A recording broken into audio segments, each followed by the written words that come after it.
January 13th. This is the Broadwater County Commissioners' business meeting. If you'd all please join us for the Pledge of Allegiance. I pledge allegiance to the flag of the United States of America and to the republic for which it stands, one nation under God, indivisible, with liberty and justice for all. Good morning. I want to thank you guys for coming. Before we get started, a couple of years ago this commission reached out for help for ways to increase civility in our meetings and decrease conflict. One of the ideas that was given to us by some of the experts we worked with was a setting of the ground rules before the meeting. This used to be done years ago, and so I'm going to do it again. So this is the Commissioner's business meeting. This is where we take care of county business for our 6,000 or so residents. This meeting is open to the public, and we welcome anyone to participate by promoting basic civility. Documents are available for review and copying prior to the meeting in the clerk and recorder's office. It's in this book. These meetings are recorded. They are on YouTube and the county website. For the county website, just Google Broadwater County and it's the first thing that comes up. These are the only videos of these meetings that are unedited and uncut. We follow Robert's Rules of Order and county civility and open meeting policies, and those were reaffirmed last week. Under Robert's Rules of Order, all comments shall be directed to the board chair. Sideline conversations can be taken out into the hall. For public comment, please come up to the podium, which is right over here.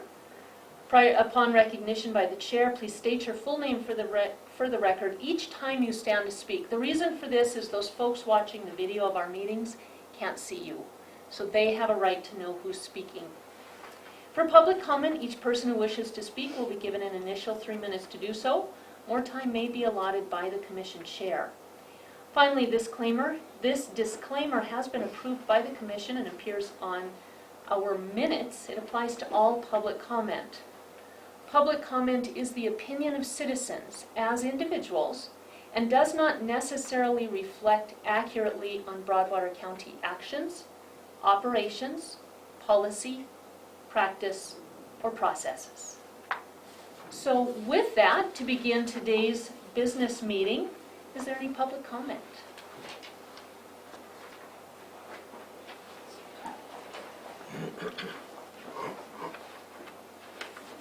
Madam Chair, members of the Commission, my name is Tim Ravendahl. I'm with Readout News. I'm wearing that hat this morning to ask a couple of questions of the Commission. First question.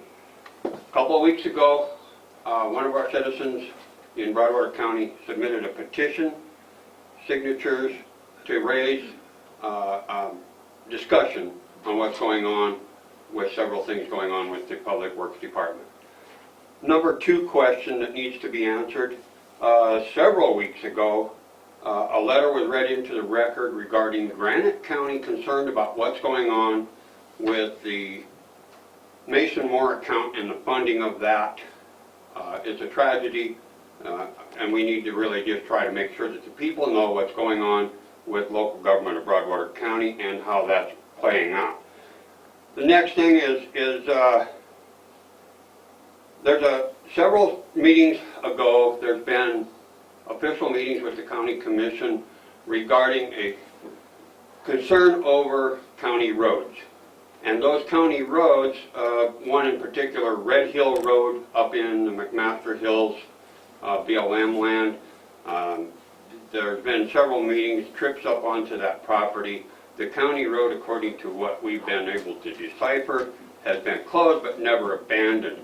And there's a issue pending there, as well as the one that our county attorney brought up with Indian Creek that talks about the possibility of having a county road recognized by this commission in Indian Creek. So then the last, certainly but not least, several, I can't say how many, several meetings, this commission and the commission before Commissioner Volkberg come on, raised questions about what to do with a county-owned building that was stored out at the county yard here in the city. That building came from the Forest Service as a donation for the Rural Fire District.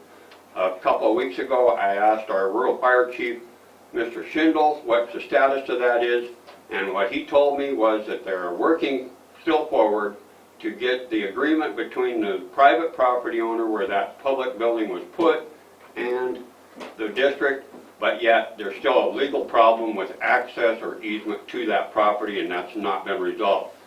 So please get the people updated on what's going on to that. And the reason I'm bringing that one up as Redoubt News, a lot of the private landowners have been saying, hey, how come that building with its value or otherwise have not been put up for public offering in an auction or something? You know, there's a lot of people that said, hey, I would love to have a chance at that building too. With that said, Madam Chair, members of the Commission, please move forward towards transparency. Thank you. Any other public comment? Public comment? Public comment. All right. We will move forward in our agenda. Next, we have minutes from January 6th, 2020. I'll move to approve the minutes from January 6th, 2020. I'll second the motion. It's been moved and seconded to approve the minutes from January 6th, 2020. Is there any public comment? All those in favor of the motion, please signify by saying aye. Aye. Aye, motion carries.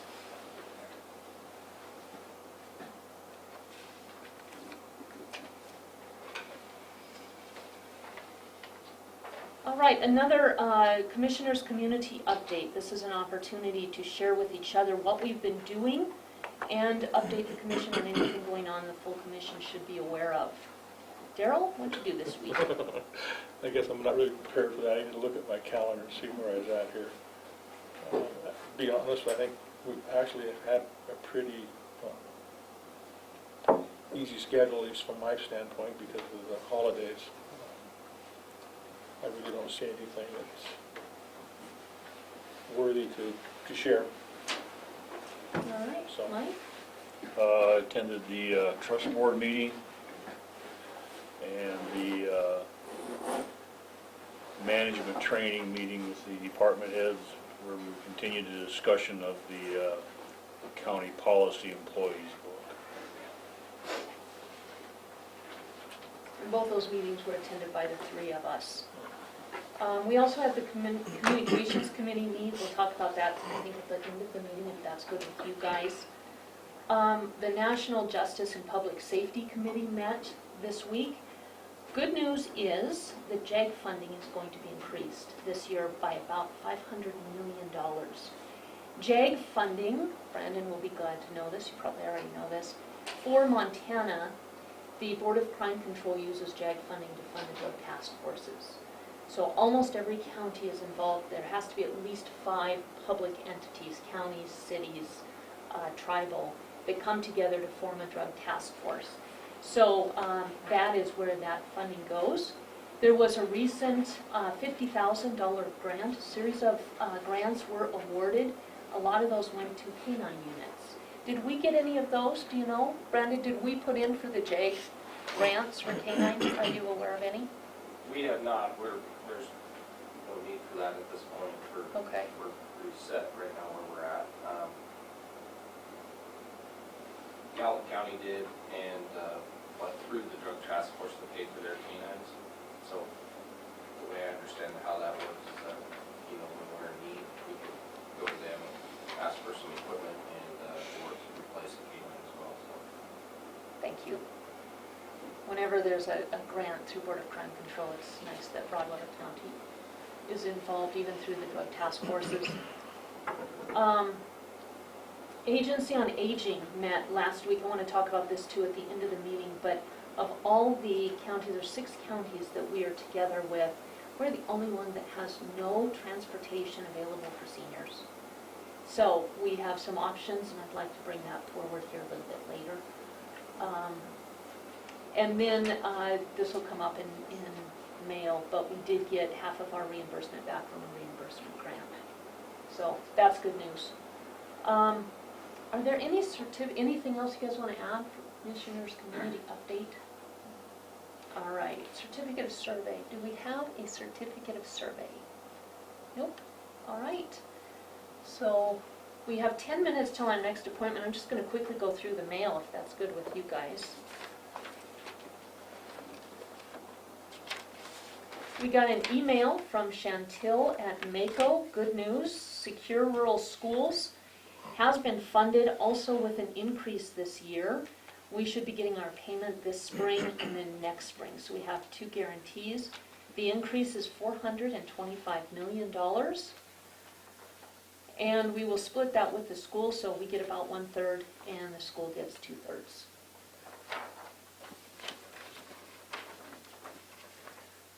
We got a letter from Yellowstone Country. Marty Malone is working for them. He used to be a county commissioner. That's probably why he's reaching out to local governments. But they are offering some deals on vehicles. We'll share this with the departments that it applies to.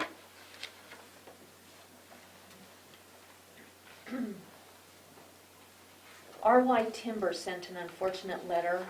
It's dated today. And it states, this letter is being provided by RY Timber pursuant to the Federal Worker Adjustment and Retraining Notification Act.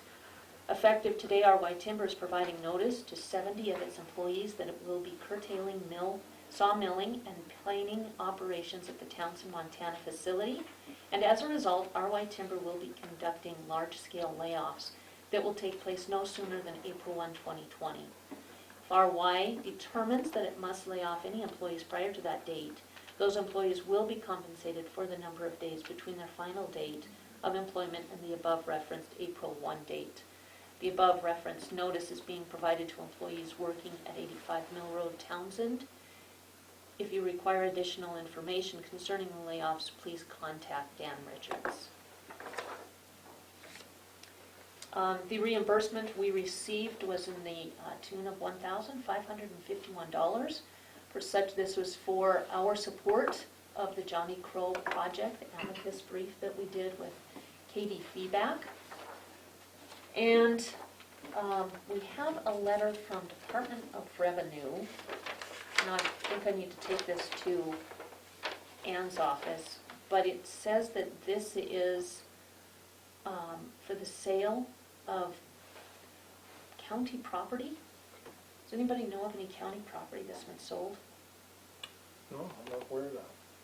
Okay. I suspect it's probably for the purchase of the Opportunity Building, but I don't know that. Oh, all right. Okay, I'll go to your office and work with Doug on this. Okay. I will still give it to you though for public record.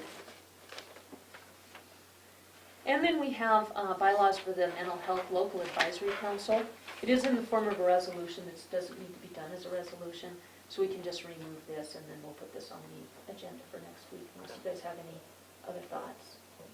Okay. So it's 10:15. Kathy Marks, Lori Lattis, Rocky Mountain Development Council, present your work plan. Ladies, if you would stand up at the podium right over here, it's just on the other side of that pillar. And welcome. Thank you. Thank you. Thank you, commissioners, for having us today to present our work plan. I will start out with, well, maybe I should say I'm Lori Lattis. I know that a couple of you know me already, but I'm the executive director at Rocky. And we are the Community Action Agency, also known as HRDC, Human Resources Development Council, for Broadwater, Jefferson, and Lewis and Clark counties. And we provide services to low-income individuals and families and senior citizens in the 3 counties. And our programs include Head Start. Area 4 Agency on Aging is also under Rocky's umbrella. We do Meals on Wheels. We serve congregate meals in the 3 counties. We have LEAP and weatherization under our Energy Services program. We have affordable housing. We have a couple of properties here in Townsend. And altogether 10 properties in the Tri-County area, and we're currently constructing an 85-unit project in Helena. So we have to come before you every 2 years and ask for your approval on our work plan. Part of being a community action agency is that we receive Community Services Block Grant, or CSBG funding, from the federal government. It comes through the state to us. And as part of that grant, we're required to follow what's called ROMA, Results Oriented Management and Accountability. And it is part of this work plan where we will outline what we hope to achieve with the services over the next 2 years. And it's very outcome driven. So we have a very strict, it's a prescribed format that we have to follow, and Kathy is the expert on the work plan. She's the one who prepares it and gathers the data from all of our programs. So I'm going to let her talk about the work plan. Thank you, and I'm Kathy Marks. I'm Operations Director at Rocky. And I'm going to go through just a little bit of this work plan. As you can see, it's quite detailed. But if you go to the gray box, kind of a third of the way down, it says RNG goal. That's Roma Next Generation Goal. And all of Rocky's programs fall into the low-income people become more self-sufficient. So all of Rocky's programs are, we work towards that goal. This first page and the next couple are the education and cognitive development domain of these goals. And what it is we ensure low-income children get the readiness skills necessary to achieve and advance in school. And like I said, I don't want to read through all of this, but then if you go into the just all the white boxes below, it's all of our Head Start, where we are getting children ready for school, and not just ready for school. We make sure that they're headed towards literacy, that they gain the attention skills they need, positive approaches towards learning. They're ready for school, and that they have the social and other skills necessary. Then on this, our education goal, there's also our foster grandparent program. One of the programs we run are foster grandparents, and they are in the Head Starts, elementary schools, and even our Rocky Mountain preschool. And so they're doing the same work, but they're providing one-on-one mentoring with a lot of the children. And so those programs and our Rocky Mountain preschool all fall under the education pieces of this. And then if you go, I think it's page 3, and they're not numbered, and I apologize for that. Our next one is income and asset building. Rocky doesn't do a lot of work with income and asset building, but we do with our home buyers education program, where everybody who comes to one of our classes, they're held monthly at Rocky. They also have one-on-one training with someone who can help them learn to budget and take all the steps necessary to become ready to purchase their own home. So that's what the income and asset building domain is. You go one more. Oh, I put in here this year too, that we have done some financial training. We got a special CSBG grant for a year and did some training for them to financial skills. And it was people not necessarily buying a home, but we did 6 classes of trying to help people in the Helena area learn to better their skills to become more self-sufficient. The next one down a few is it's the domain of households experience safe temporary shelters, avoid eviction, avoid foreclosure, experience improved health, safety, and efficiency, and or energy burden reduction. All of our affordable housing falls under this, as well as our energy services program. As Lori mentioned, we provide weatherization in LEAP, and LEAP provides they can have reduced heating costs and even get maybe wood delivered if that's their heating source. We also provide some emergency shelter, or not emergency shelter, some emergency funding. If someone's furnace goes out or their hot water tank goes out, there is some funding available to keep them warm and be able to have all the warm shower facilities. And then our affordable housing falls under this domain also, where we try to keep people in their homes or help them have affordable homes. And then we also have an emergency solutions grant, and it's part of CSBG.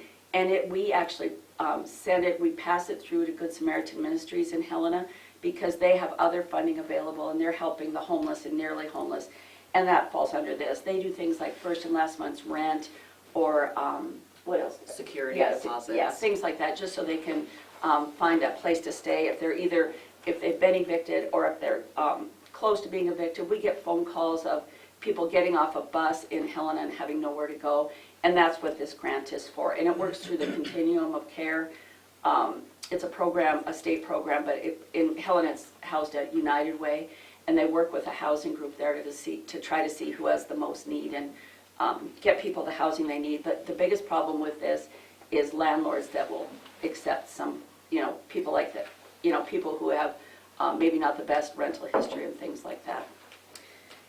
If you go a couple more pages, it's our domain of health and social behavior development domain. And that's where all of our senior nutrition programs fall, and also foster grandparent and senior companion. The main Roma Next Generation goal is to keep people, in their own homes and to, sorry, I'm getting a cold, so I'm having a little trouble here, but try to keep people in their own homes so that they are not as much of a burden on society, because it's much cheaper for someone to stay home in their own home than to go into assisted living or something like that.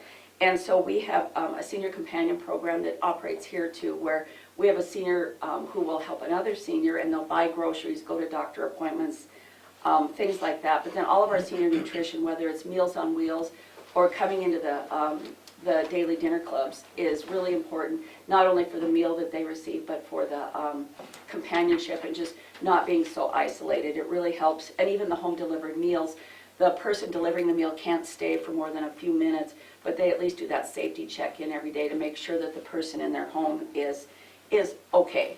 They know after going there day after day if the person is really significantly changed in their health or something like that. They'll make sure that someone is there to help them out, their next of contact or whatever. And also then the Area Agency on Aging that provides all of the senior resources, trying to let seniors know where to go for any kind of help that they need. And then we go to the civic engagement and community involvement. And that's basically, we provide training for all the senior companions, foster grandparents, and RSVP volunteers. And so we're making helping them stay independent and not only as the volunteer to have better quality of life, because they're out there helping other people. They're not just retired and staying in their homes.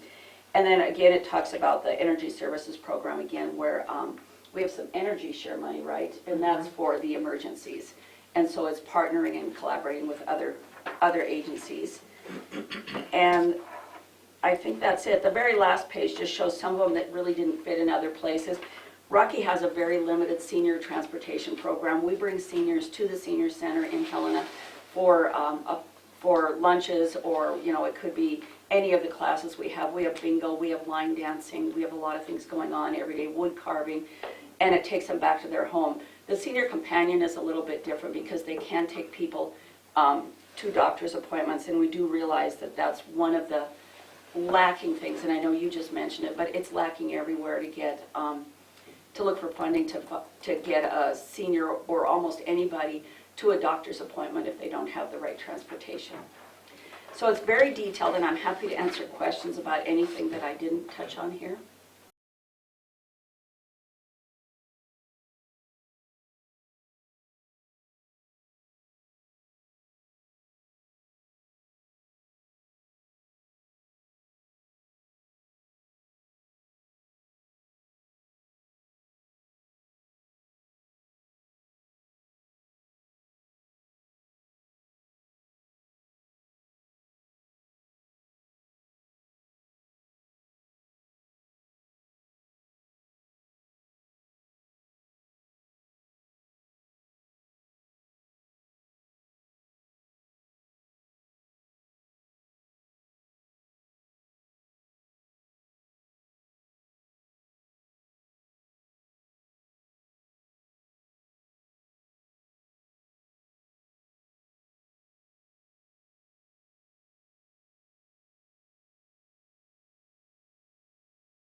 questions?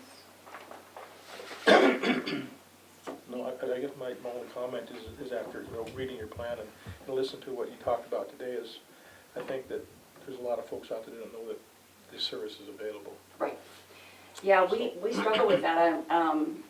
Most of our federal money won't let us advertise, so we're trying our best to do things the best we can to get the word out. In Helena, we will talk to service groups and places like that, but if they're, I know that our Area 4 Agency on Aging people come down here once in a while to the senior center and talk about, Medicare or Medicaid. But if you have other times where you think some of us could get down here and talk about our programs, we're happy to do it. For sure. That would be excellent. It's one of the reasons that we talk about it in these meetings, is to try to also have that outreach. Right. Yeah. Any further questions? Tim, did you have a question? Oh, yeah. Tim with Readout News, just a real quick question for maybe some clarification from the folks, Madam Chair. Understand that there's a lot of different sources for revenue for Rocky Mountain, and it gets spread out across a big spectrum of different things that they do for the citizens and the people that are in need. Question I have on this is you got a 2-year work plan. How much money are we talking about to operate that plan under the current conditions, and how much is local government, as in the county, contribute to that plan? Thank you. I'll take I'm that looking one. at Lori. I'll take that. So we have a total budget for Rocky, for our entire organization, that is in the neighborhood of $9 million. About 60 to 65% of that is federal funds, and another probably 20%-ish is state dollars. And then we do have contributions from each of the 3 counties in the form of county mill. I believe the Broadwater County piece is in around 32,000 a year. I apologize that I should have looked at that before I came down, because I should have anticipated that you might have a question about that. But I can certainly follow up with you if you would like a more exact number. Would you like me to email the commission or contact you directly?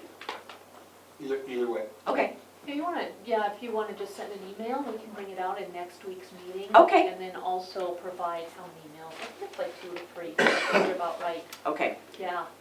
Adding the 2. Okay. So, Does that answer your question? Great. Okay, thanks. yeah, thank you. Any other questions from the audience? All right.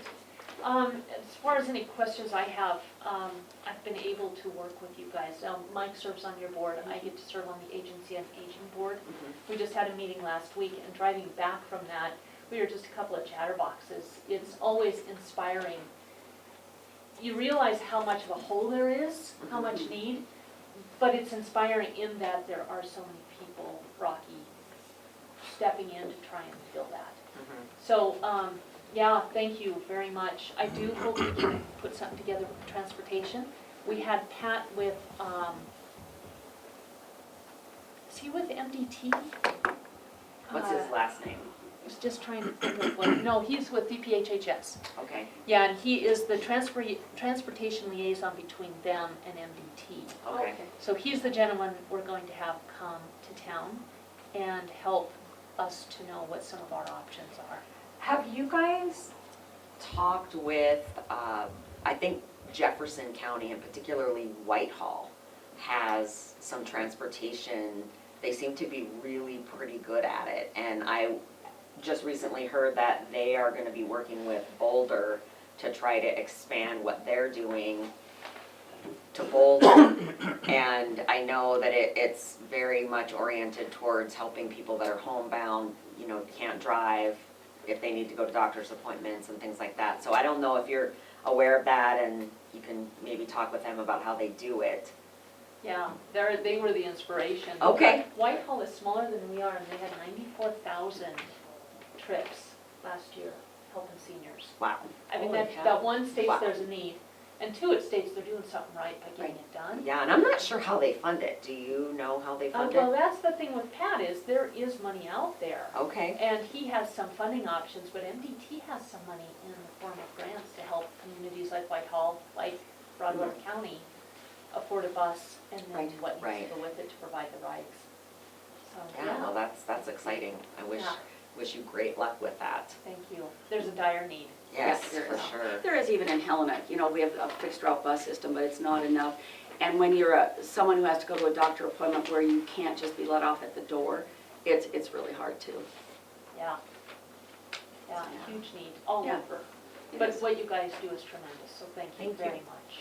So we have a letter that I don't know if it would be easier, it probably would be easier for us to just send you what you've done in the past, and you can just update the dates and everything from there if you're willing to do that.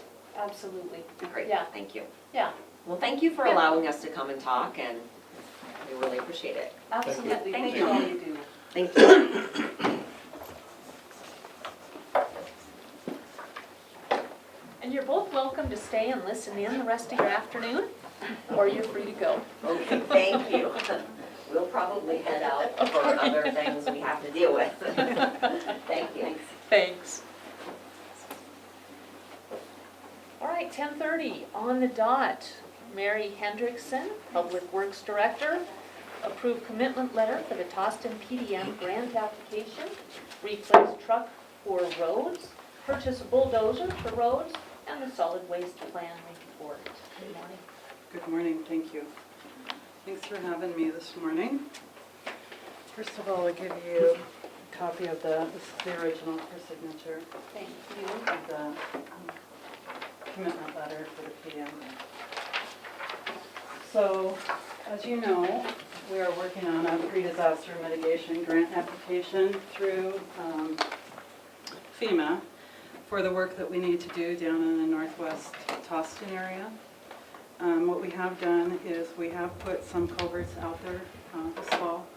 We did do some culvert installations, but part of the work that we need to do is put in some box culverts in a couple of different areas and raise the grade on Spikes Lane and Lone Mountain, to name a few.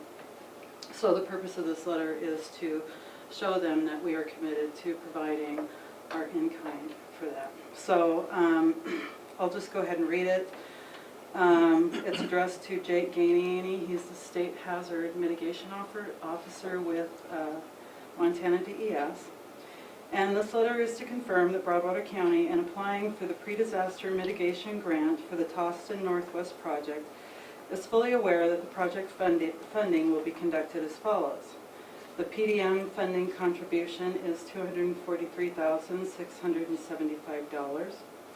Broadwater County's contribution would be $81,225 for a total project cost of $324,900. It's understood that the total project cost projection is based upon preliminary estimates and may be subject to change. It is also understood that Broadwater County is prepared to satisfy its match by either cash or well-documented in-kind contribution. The value of these local contributions may exceed the minimum 25% match amount requirement. Broadwater County will collect and provide detailed documentation to verify cash, in-kind, and/or other task match expenditures associated with this project for submission in quarterly reports. So do you have any questions about that? Any questions about the work that we need to do there? So at this point, we feel that we probably have enough in-kind Yeah, oh yes, contribution definitely. to meet this. right? Yes, The definitely. work that we have to do. Yes, Right. yes, we do. We do, we have culverts in inventory. Right. Sorry. And there is quite a bit of material that we'll have to put. So I believe with just the hourly contribution of the operators. Right. So our man hours are Yes. part of that as well, right? Yes. Okay. Mhm. And they will allow us to include fringe in the man hours, so, which is great. So yes, my request is that you could sign that, and then I need to email that to WWC, and they'll include it with the application package that they'll send off to DES for us. So, Any further questions for Mary? Do you have any idea when this grant would be funded? it's due to FEMA, January, I believe it was 11th, I'm sorry, 11th. 14th, tomorrow? Oh, I'm sorry, no, maybe the 20th. I looked at that this weekend, but we still have time to get it to them. DES is looking at it right now. It's due to FEMA by the end of the month. And it'll take them several months. I'm hoping that we know by the spring on this. So, Any questions from the audience for Mary? okay. Thoughts on the letter? And support for the PDM grant? Yeah, I have no further questions, so I'd like to make a motion. I move that we sign the pre-disaster mitigation grant funding commitment letter. I'll second the motion. All right, it's been moved and seconded that we sign the pre-disaster mitigation grant funding commitment letter. Any public comment? All right, all those in favor of the motion, please signify by saying aye. Aye. Aye, motion carries.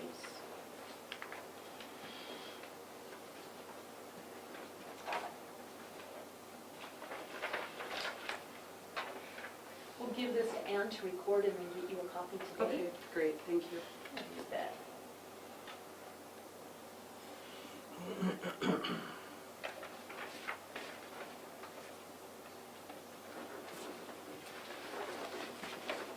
These are just pictures. Thank you. Some information right now on the bottom. Okay, so my next two requests are requests for expenditures from the road CIP.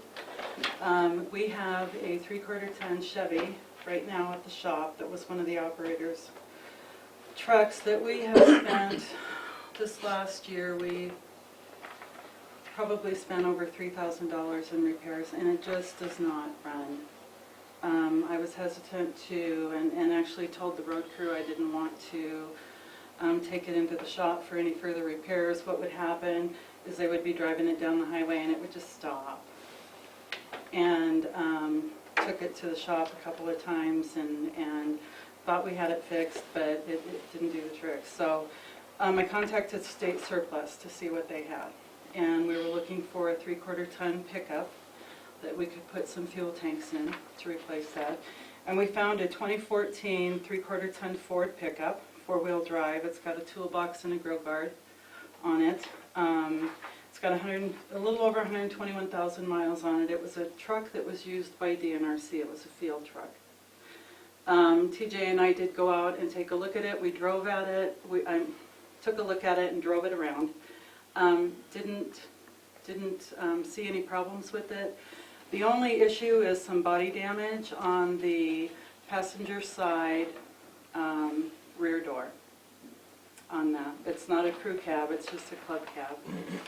And a lot of times, just from my experience, state agencies are hesitant to fix repairing body damage on pickups. And the public surplus folks thought that was probably why DNRC is getting rid of it. It's for that. But that pickup is $10,000. And it would replace the 3/4 ton Chevy that we have. And I would put that out on public surplus.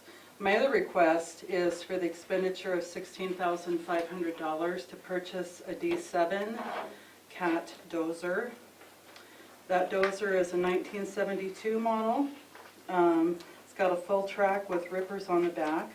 It's from federal surplus. It's got 1,033 hours on it. The latest condition report was completed in July of 2019.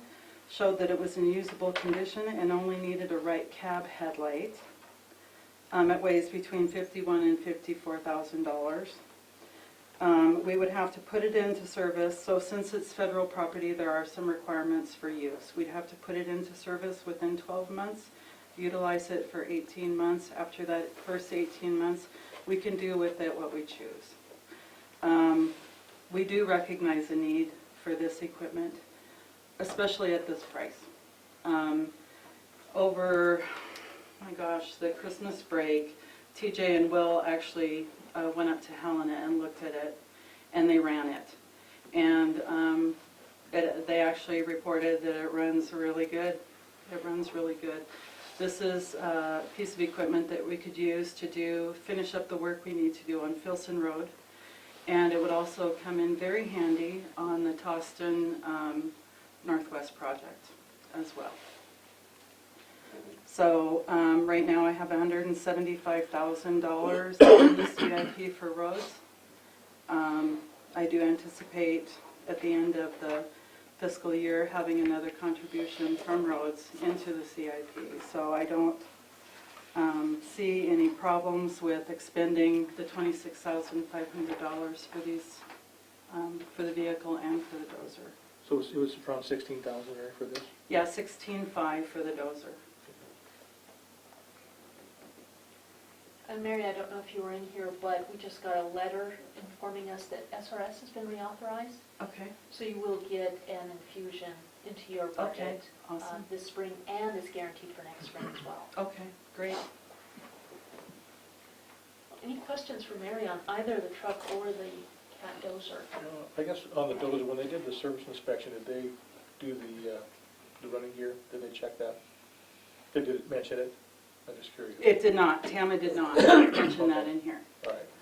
But they did, TJ and like I said, TJ Will drove it around. Yeah. And the only thing that he said was the cleats on the track? One of the sprockets or? No, just that they're shorter. Oh, the grousers. Yes, thank you. Okay. Are shorter, and they felt that it was probably because they used it on the road, and not just on a gravel or dirt road. Okay. Without seeing them, I really wouldn't know. But yeah, grouser height is, it tells you whether the tractor, or it could be a low ground pressure track system without knowing, we don't Okay, know. But, right. okay. I think Bill has a question.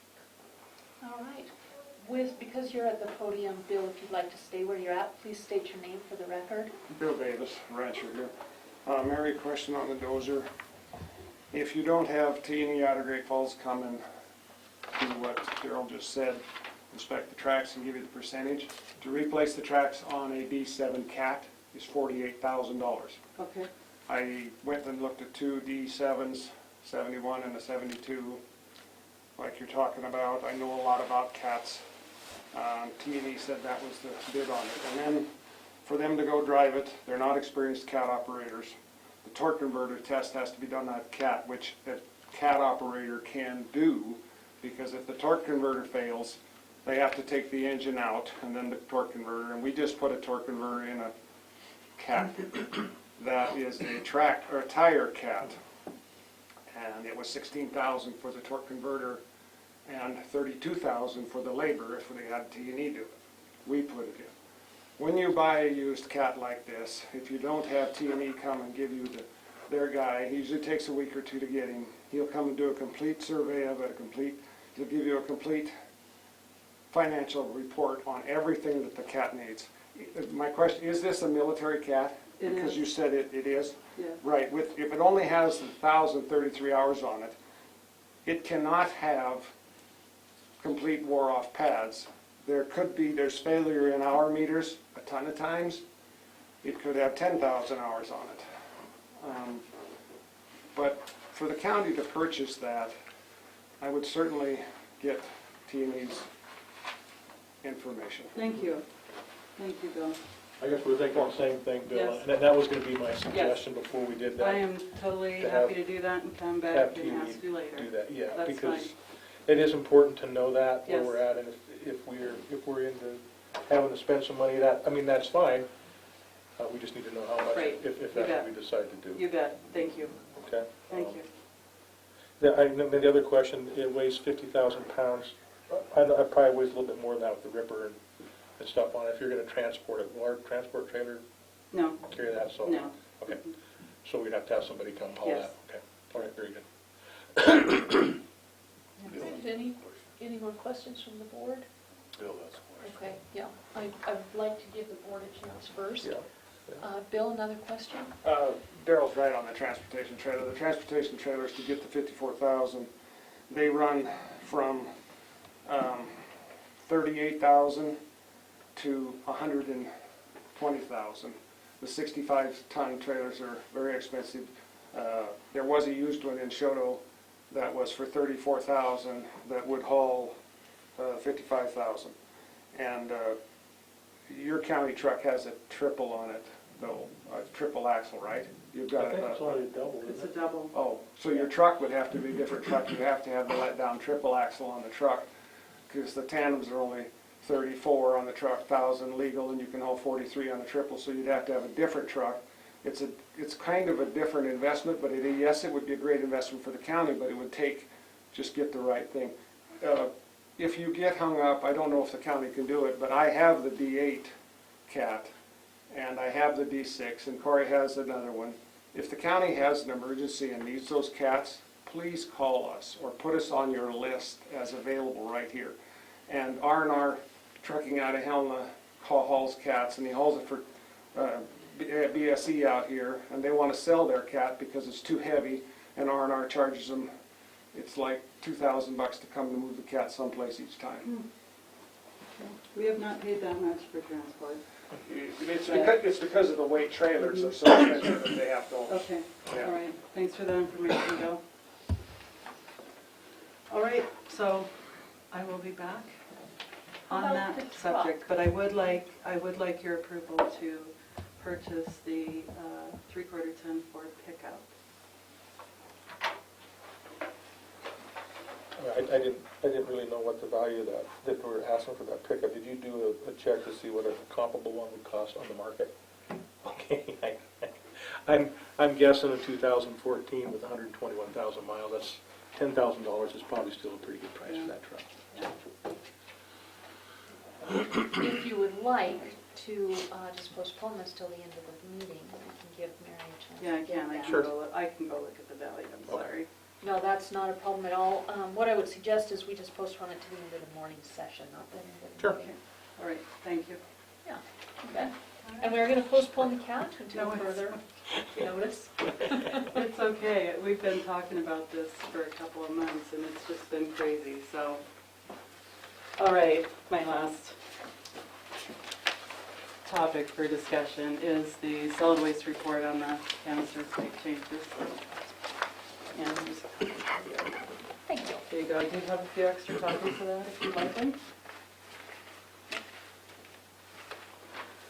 All right, so what I did is I just put together a summary report from June 1st to December 31st on the costs and revenue implementation costs. So I'm just going to go through this with you.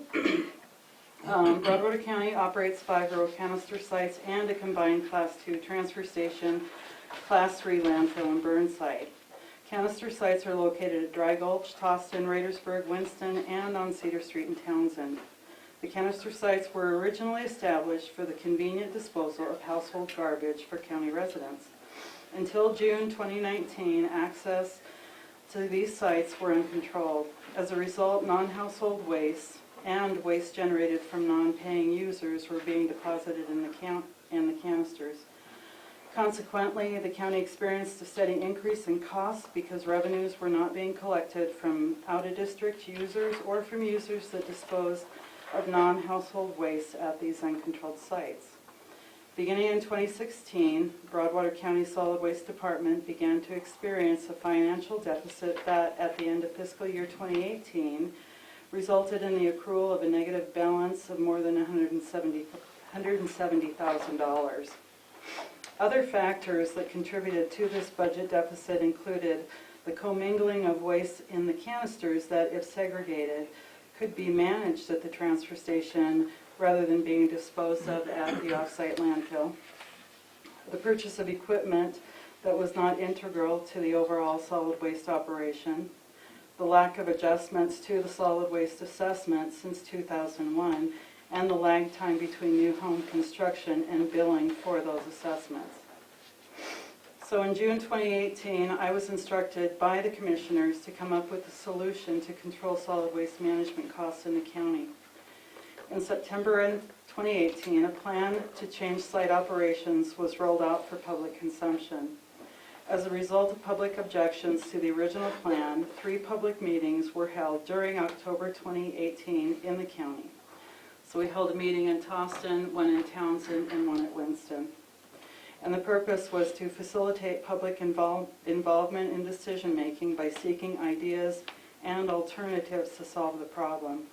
In addition, written comments were also accepted and considered. With the assistance of the Solid Waste Board, the ideas and alternatives identified during the public participation process were analyzed to determine the most cost-effective approach. The final canister site management plan outlined each alternative the Solid Waste Board evaluated. The Solid Waste Board selected the plan that included controlling site access, utilizing personnel to monitor incoming waste, and requiring large loads and loads of non-household waste to be transported to the transfer station. Since the biggest concern for site users was access, a walk-in gate was installed at each site so that after-hours users could deposit garbage into a canister located just inside the fence. Ultimately, the Solid Waste Board's recommendation was presented to and approved by the Broadwater County Board of County Commissioners. The approved plan was implemented on June 1st of 2019. So what I did is I went through and I captured all the costs associated with the site modifications and construction. So the equipment, the signs, and the materials that we had to purchase totaled $25,461.77. And the labor cost to construct and do the modifications was $11,153.77. That includes the fringe. All those construction activities were done by county personnel. Now, as far as site monitoring, I've provided you the labor costs, and this is the cost for all the site attendants and includes fringe from June through December of 2019. And that total is $61,110.80. Now, for the cost savings and revenues, I went back and I looked at what we paid for tipping fees in calendar year 2018. And we paid $142,911.60. That's for the disposal of 5,103.99 tons. And during calendar year 2019, our total tipping fee cost was $114,539.10, and that corresponds to a tonnage of 4,405.35 tons. So our savings there is $28,372.50. And I did put together a couple of charts there that show you tipping fees. I went back to 2014 and looked at what we had for tipping fees and what we had for tonnage. And you can see that since 2014, tonnage has been increasing, with the exception of 2018. We took in 200 tons less in 2018 compared to 2017.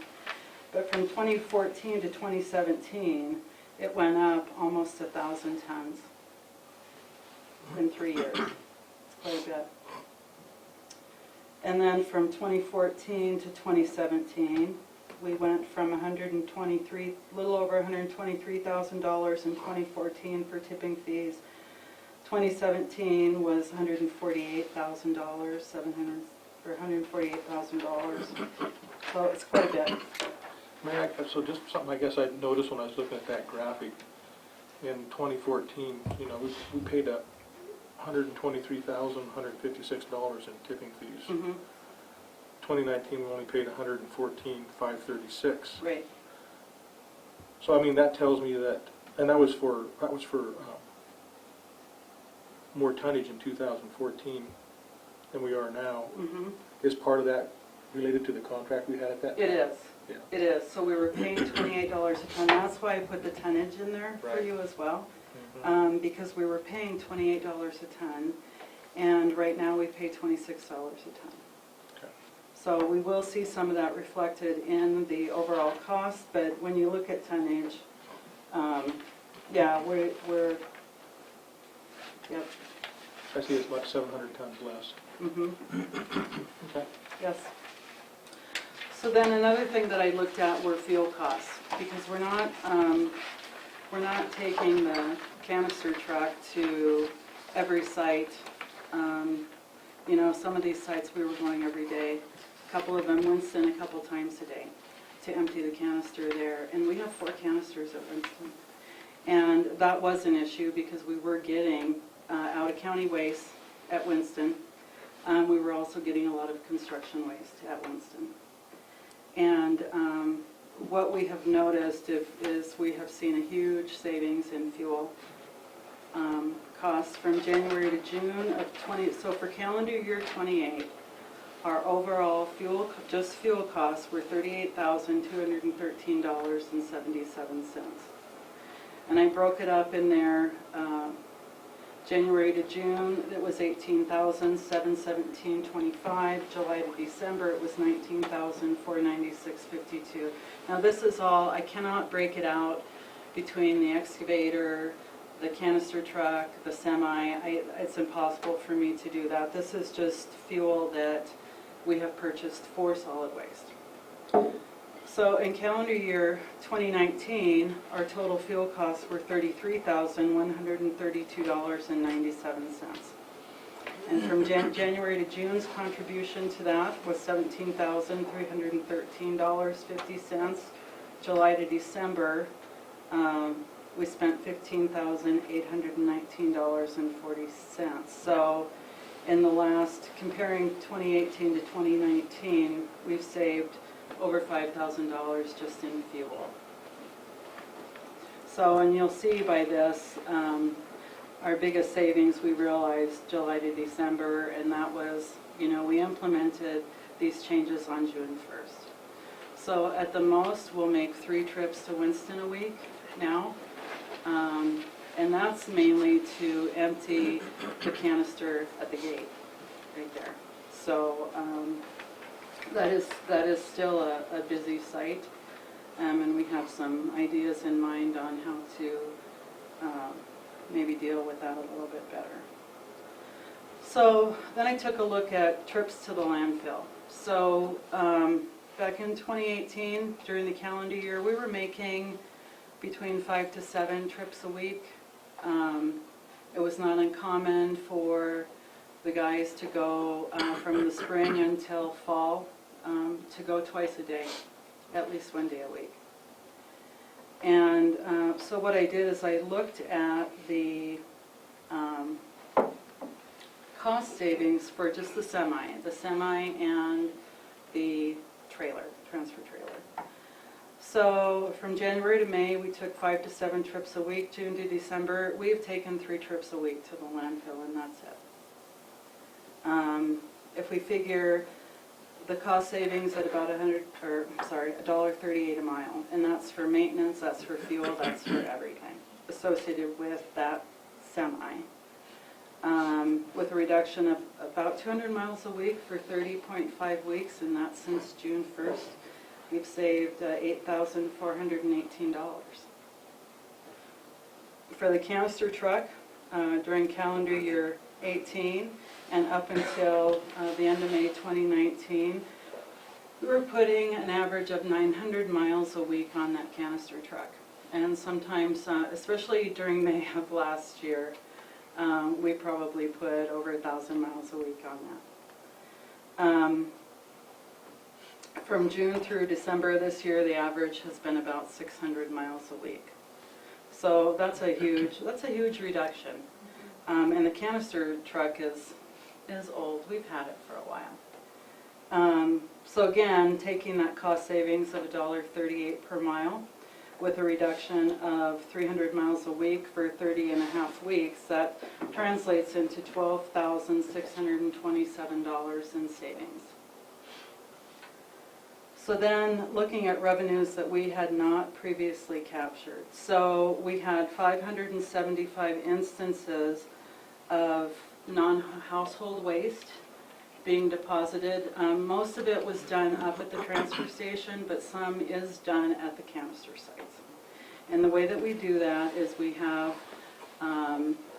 sheets that we have the attendant fill out that identifies what it was and what the charge is, and then those sheets are taken up to the transfer station and we invoice people. So we don't accept any money at any of the canister sites. So we had 575 instances of that since June 1st, and then we were able to capture 29 additional assessments. And those assessments were from either existing homes that had never paid the fee, which was most of them. We do have, I think, maybe 4 out-of-district users. So those are people outside our solid waste district. The solid waste district line is the 101 road. It's the same as our fire district. And so if you're south of that, you're out of our district. There are some people that have chosen to pay the assessment so that they can use our facilities. So, like I said, we had 29 instances of that. So from June to December of 2019, taking in the non-household waste and the assessments from those fee payers, the total revenue that we have received is $39,376.03. So I have 2 pie charts there, and it just shows that of these additional revenues, 13.6% of those monies came from the people that either were never assessed or from out-of-district users. So 86.4% of those revenues come from non-household waste. And that could be, you know, it's primarily construction waste that we're seeing. We saw a lot of shingles this fall. We're still getting some shingles in spite of the cold weather, but for the most part, things are going very well in solid waste, and I'm pleased with what we're seeing there. So, do you have any questions on that? Gentlemen, any questions for Mary? No, I mean it's encouraging. You know, when we brought this plan forward, you know, we had an idea in our minds of how it was, after we implemented, how it was going to succeed. And I kind of added up your savings and your revenues, and altogether your savings is you know, almost $54,500. And so you cut your overhead costs by that money, but that's great. And your revenues, you realized $39,376. So for a total of $93,874 of savings in revenue that in that's just in basically a 6-month period. 7 months. 7-month Yes. period. Okay. Yes. So that's pretty encouraging. Yes, I'm very encouraged. And I think it shows that the plan is working. Yes. Yes, I believe so. And I know we've talked about this. The things to keep in mind is we know that we have some debt to retire, and also part of this plan is to continue to help build your cash reserves and build your CIP. Yes. So I think that, like I said, the plan is working, and I think we're on track for the goals that we set for ourselves. Yes. I do realize that we'll probably, we will probably see a deficit at the end of June, just based on how we receive the assessments and, you know, how they're billed and how they're received. But I don't anticipate it being that high when we again look at how things are billed and how they're received. So it will, like I said earlier, it will take a couple of years to get out of this, but But my primary objective is to be able to build a CIP. Because right now, we don't have any way to, other than a loan, other than an intercap loan, we don't have any way to replace any equipment that we have. And the guys have taken really good care of the excavator. They've taken great care of the loader up there. So, you know, as long as we can continue to do the maintenance that we need to do on that, I'm not anticipating any big problems there, so. Any other questions? Anyone? Yes, sir. My name's Steve Kirk, I live on Old Town Road, and just talking about this south of the garbage district, just a point I wanted to bring up. You could tell when you closed the transfer stations and everything down here. Old Town Road, Price Road, all those down there are just, they're getting tons of garbage stored in the ditches. Right when I came in this morning, I see a refrigerator and a cook stove laying in the ditch on Old Town. But that was, we noticed that that's when it really started picking up, was about that time. And they are located outside the district. And that's why I say it's south of Yes. the district. Yeah. There was a lot of people that used it at that time and didn't pay for it. Yep. And one thing that I did, so I did follow up with the Sheriff's Department last week. I did have a question just right before Christmas on those appliances. They had called me, but number one, they're outside of our district. Number two, as a landowner, landowners own to the center of the road. We only have an easement for maintenance. So it's not the county's charge to pick that stuff up. So it's the landowner's responsibility. And that's what I want people to understand, is if they're throwing things out, you know, they're causing landowners that own that property to incur that disposal expense. So, because the county does not own it. We have the easement for maintenance. So, and I believe that question came up last week in the commission meeting. So I did clarify that with them. Thank you. You bet. And in the future, that could be a topic for a newsletter, so that It is. people know that. You know, the unfortunate thing of that is, I mean, we have no idea who did it. I mean, it could be somebody from who knows where Right. that said, hey, I'm going to kick this off. It might not be even one of our own residents. You know what I'm saying? We just don't know. Right. And so it's unfortunate that it's happening. And Yes. Yeah, because they're not easy to get rid of with a refrigerator. Right. Well, and they could be brought up, I'm sure that Logan, because I believe most people down south of 101 use the Logan landfill. I don't know if Logan charges, I mean, they shouldn't charge. They told me I can't bring it in. It cost me about $38 to have them inspect it. Right, And because it then has plus to the be tipping evacuated. fee.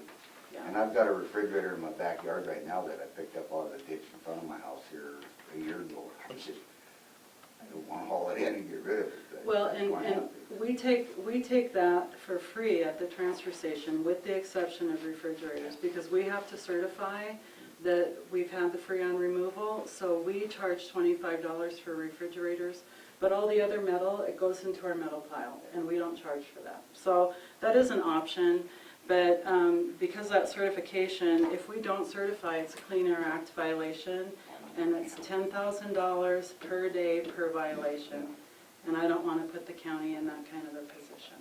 So, yep.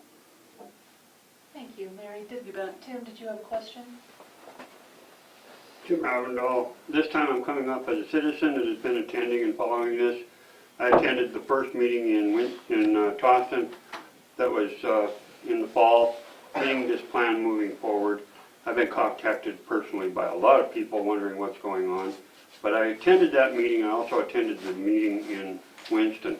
One of the big things that was really a concern that I saw then, and I heard it again today, is the fact that we were talking about where is the financial status of the solid waste department. And back in October meetings, the presentation to the public was based on estimates and and possible savings and possible costs, but there was nothing really solid and confirmed at that time. At the time of those presentations, it was presented that the solid waste department was $178,000. I think that was a figure used again this morning. In reality, at that particular time, the debt was in the neighborhood of $330,000, according to the documents that we were provided. In reality. And here we are talking about spending more money in the solid waste department, gaining, which I can see there is a plan that's moving forward. But what I'm not wondering is what is the status of that debt? And we are paying a payment on a loan to bail that department out to make it solvent. Yet, this was not discussed. So I'm still concerned about those numbers that are being used based on estimates. Thank you. So I do actually will provide some clarification. So the solid waste fund is like a business account, okay? You can't run your business at a deficit. It's not possible. So we did increase the assessment because the auditors told the department prior to my getting here to raise the fees to cover the debt. So that we could take all that into consideration. Now, the only thing that we could do at the time we developed this, Tim, was to use estimates. There's no way that I knew what things were going to cost because we hadn't built it yet. We hadn't made any modifications yet. So that was the reason why we did that. When I started in May of 2018, that deficit at the end of June was about between $170,000 and $180,000. Now you're going to have, when you run a cash balance report, you're going to have pluses and negatives, especially when you start out with the negative balance. You're going to have an influx of money when those assessments are paid, typically November and May. You'll have some money in there, but it's still, what's going to come off of there first is that deficit. So depending upon when that, I'm not sure what report you're speaking of, so depending upon when that report was generated, sure, it could be a negative $330,000. It could very well be. And that's the reality that we were looking at. And it may have been because your report was dated, after my report. So the reality is, it is working. Also, Daryl, would you repeat the numbers that you shared, the savings that you added up? Sure. Just for clarity. So on the Before you savings, do that, No. Madam Chair, No. just really want to make it real clear. It's real Please easy, wait. and I'll take Yeah. just a Please second. wait. You asked a question. Mary answered part of it. I've asked Daryl to answer part of Okay. it. Please wait. Thank you. sure, the savings were $54,498. Revenue $39,376 for a total of $93,874. Thank you. Yep. Tim, please state your name again for the. Tim person who Ravendall, received. citizen, Broadwater County. And again, I think I'm just going to focus on the one figure that came up regularly at the meetings and the discussions back last fall, trying to get this onto the front page of doing what needed to be done. It was stated then, it's still stated today, that it was $178,000 in debt. I personally asked Public Works Director what was the issue with having a display in October stating $178,000 deficit, when in actuality that deficit was $300,000 plus. And that carried over to the next meeting, and I did not make the one at the Cedar Street, but it was continually carried over using them same figures. Also based on the fact that it's cost, based on the $1.38, it was stated earlier, those are estimates still today. Those are nationally. Anyway, I'm going to just stop there and thank you for your time. So what I will say is that $180,000 deficit, Tim, was for the end of the fiscal year. So I'm confused as to where the negative $330,000 comes from, but I suspect it was from a report that was run after that, okay? Before we got the assessments in November. That's what makes sense to me, okay? So what's the debt today? Okay, Tim, that's enough. So, anyhow, so the $1.38 is actually based on nationally, it's a nationally recognized number in the trucking industry. It's not something that I just pulled out of the hat. I actually went and did some research on, you know, what's out there. What do people make these estimates on? So right now, today, what is our debt? Our debt is, let's see here, my glasses. And I don't know if we necessarily need that, because it, like you said, it's a shot in time. It's Yes, a snapshot in time. right, What we're talking about is the right, overall health of this department. yes, So I think if we start taking snapshots here and there and start using them as the only number we're gonna sit on, I think it's misleading. So Yeah. let's not even go there. okay. I think you've done an excellent job in that department. John Hahn, as chair of that board, you guys have hit it out of the park. You guys have really done a tremendous job, and I appreciate the work you've done with Mary to turn this department around. And this report is phenomenal. Thank you. Yeah. Just one thing I want to add, and I didn't print that out. What I printed out was the tax billing and where I'm at in terms of the available appropriation. So in, for the tax bills that went out for 2019, the assessment total was $500,795.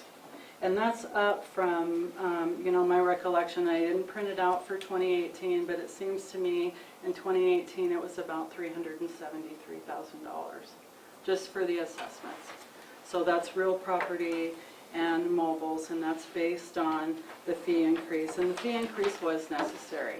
The department does have to pay, it has to fund itself. And that's the nature of the way solid waste departments are set up in counties. It gets no money from the general fund. So, right. Thank you for your time. Thank you very much. Appreciate it. Well done. Thank you. All right, 11 o'clock, Nicole Brown, Community Development Coordinator, County Board Appointments.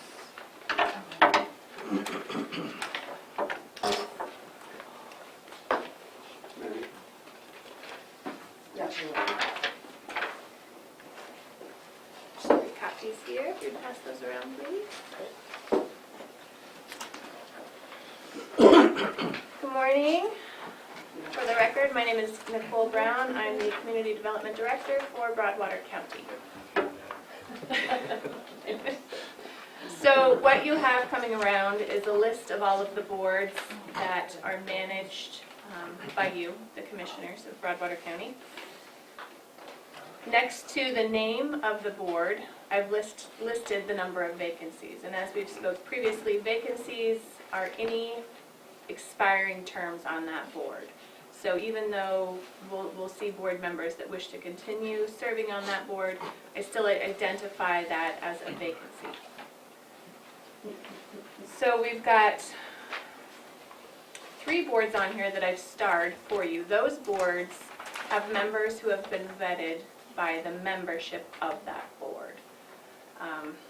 So I feel confident that you could make a decision on appointing those members today. Okay. Well, those are the ones that are started. The ones that this is the pen Gotcha. mark that I starred on those 3 boards.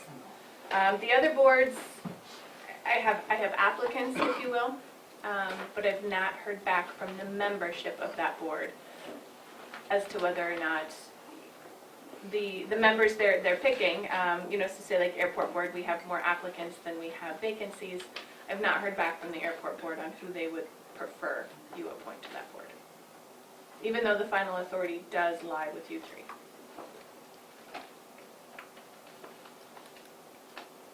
I also have on here the LAC on mental health. I don't know that you have ever set a number on membership for that board. If you do have a number on membership, I am not privy to that information. I think that has been a board that in the past has been the more the merrier, that you don't have a number on membership. But if I'm wrong, certainly let me know. That's why there's a question mark on the vacancies, because I truly don't know. That one is set up much like the one we just did recently for the team for at-risk youth. It's a resolution that created that board, and the positions that we have fill a particular need versus a number of people. So that's why you don't have the numbers. Okay. It's a little bit different structure than the other boards. Do we need to select, like on the LAC, I've been attending some of them, and do we need to select like a chairman and vice chair for grant purposes? Do they need to have that kind of structure? We don't appoint that, that would Yeah. be done by the board. Done within themselves, right? Mhm. Every Yeah. board should have the Right. chair and vice chair, because you have to have somebody operating the meeting. Right, right. Yeah. Okay. So with that being said, is it your preference to move forward on the 3 boards that have been, membership that has been vetted by the remaining membership of the board? Seems to me we could do at least those 3, and there's another couple as well, the Fair Board, that shows 2 vacancies and 2 people interested. Museum, we have 3 vacancies and 3 people interested. Weed Board, we have 2 vacancies and 1 person interested. Solid Waste, 4 vacancies and 1 person interested. And Parks and Rec, 2 vacancies and 1 person interested. So we could add those to the list and hold off on the others if you want. What's your thoughts?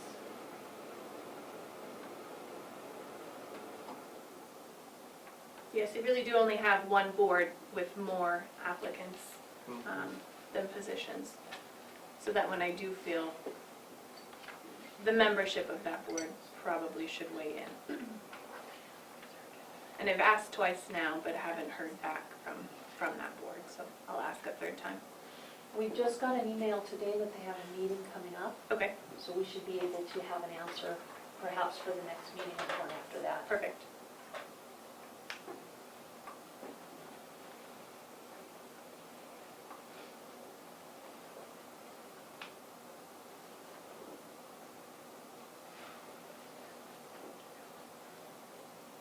So if it is your preference to move forward, as you discussed, Commissioner Obert, I certainly can read through these boards and the membership if the commission would like. Thank you. Yeah, I think we should probably do the ones that we can. Okay. All right. Would you start at the top? Absolutely. So, excuse me, Airport Board is the board currently with 2 vacancies and 4 members, so that one I would suggest that you wait. Trust Board, there are 3 vacancies. I have 3 applicants for voting positions and 2 applicants for non-voting. For voting positions, Judge, I'm sorry? Appears we have 4 for voting positions. I'm sorry, yes, you're correct. Okay. Yes, I'm sorry. So, Trust Board, 3 vacancies, 4 applicants for voting. One of those voting applicants would be interested in serving in a non-voting capacity also, and then 1 non-voting position. So for the voting positions of the Trust Board, I have Joe Jepson, Kim Kondelik, Virgil Binkley, and Doug Brecker. For the non-voting positions, I have Doug Brecker and Mike Evans. And I suppose I should ask here, do you want me to read through this list, or do you want to address each board individually? I would request each board individually. Yeah. I think it's more clear for the public. Perfect. I will pause there then. So one thing we have talked about in a number of meetings, and this started last January, is for boards where we have people who have served for a very long time, term limits. Now, instead of imposing strict or finite term limits, what we talked about was if there's somebody who wants to come onto a board and members have been there a very long time, we will give that new person an opportunity, rather than once you get onto a board, it's a lifetime appointment, because that doesn't give anyone else in the community a chance to serve. So I would suggest for the trust board that we give Doug Brecker a voting member position on that board with that in mind. Again, this has been discussed I don't know, a handful of times easily, if not more than that.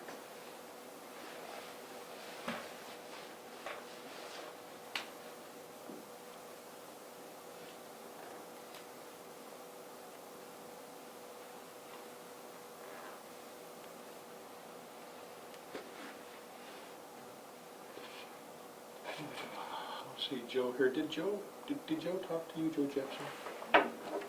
He did not talk to me, but I do have a letter. Okay. For each of these positions, I have Yeah. either a letter or an email. Yeah, I'll read that letter from Joe Jepson, Certainly. Do you want me just to read it aloud? please. It's pretty brief. This is dated November 13th, 2019, regarding the expiring term on Broadwater Trust Board. Dear Broadwater County Commissioners, I would like to continue to serve as a voting member of the Broadwater County Trust Board. I look forward to continuing to contribute to the recreational development of Broadwater County. Thank you for your consideration. Sincerely, Joe Jepson.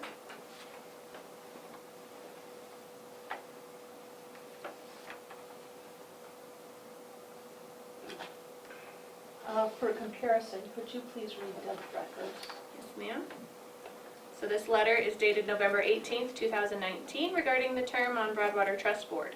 Dear Broadwater County Commissioners, I would like to join the Broadwater County Trust Board as a non-voting or voting member. Years ago, I was a board member, and now that I am retired, I feel I have more time to devote to this critically important community board. I am an outdoor enthusiast and therefore can provide direction and experience as a board member. Thank you for your consideration. Sincerely, Doug Brecker. You guys may have more experience than I do with the members that have been there. You know what I'm saying? I'm not quite sure who's all been there for, all your thoughts as far as from maybe a term limit or something like that. I don't know if we have that. Debbie may, and we can ask her if we don't. But I will tell you, since I started on the board, it's been the same, same board. That much? Okay. So that's been at least a decade. Okay. Okay. Non-voting members in the past were Beth Eiley and Bill Hubbard, and then a few others, but those two pretty consistently wanted to have a voice on the trust board and were denied year after year after year. That's one of the things that started people talking about, well, it's your lifetime appointment. We were exclusionary rather than inclusive, and that's why when it was brought to us that we should have some kind of term limits, it made sense, and a lot of people have supported that. Sure. So, but yeah, it's been at least a decade, I don't know. Debbie, do you have with you I how don't have long? with me. Okay. Kim Martinson was on the board until 3 years ago. I think it was 2 years ago. 2 years or ago. last I don't year. have the list in front of me. Yeah, so Al is relatively new, not, Mike yeah. I could go clear that up. Doug and I, we both resigned from that board about the same year, which has been, I'm thinking, 10 to 12 years ago. We were right kind of about the same time. Thank you. One other thing, Nicole, that I would like is, can we see the letters for Joe, Kim, and Virgil, the ones on the board now, and the letter from Doug as well?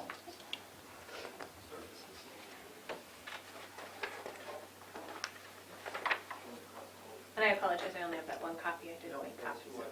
That's okay. Yeah, I gave you all copies a month ago or whenever it was. Yeah. Did you receive any recommendations from the trust board on this at all? I did, yes, not in writing, or not that I brought with me. But the trust board did recommend, or do you want me to respond to that with who the trust board recommended? Is that what you're asking?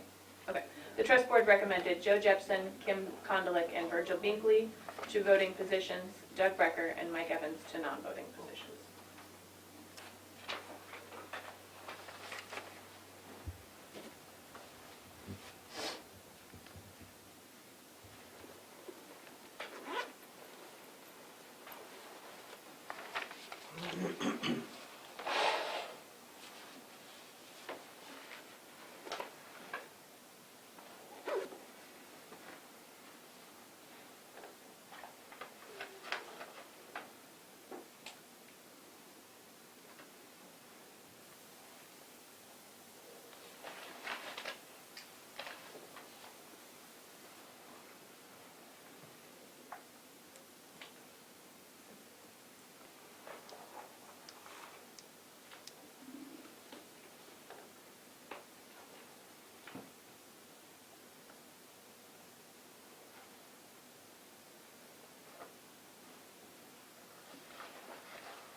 So one of the issues that, not even issues, but the point that we need to think about is, again, the trust board has been a unit, and frankly, being such a core unit, kind of got into groupthink.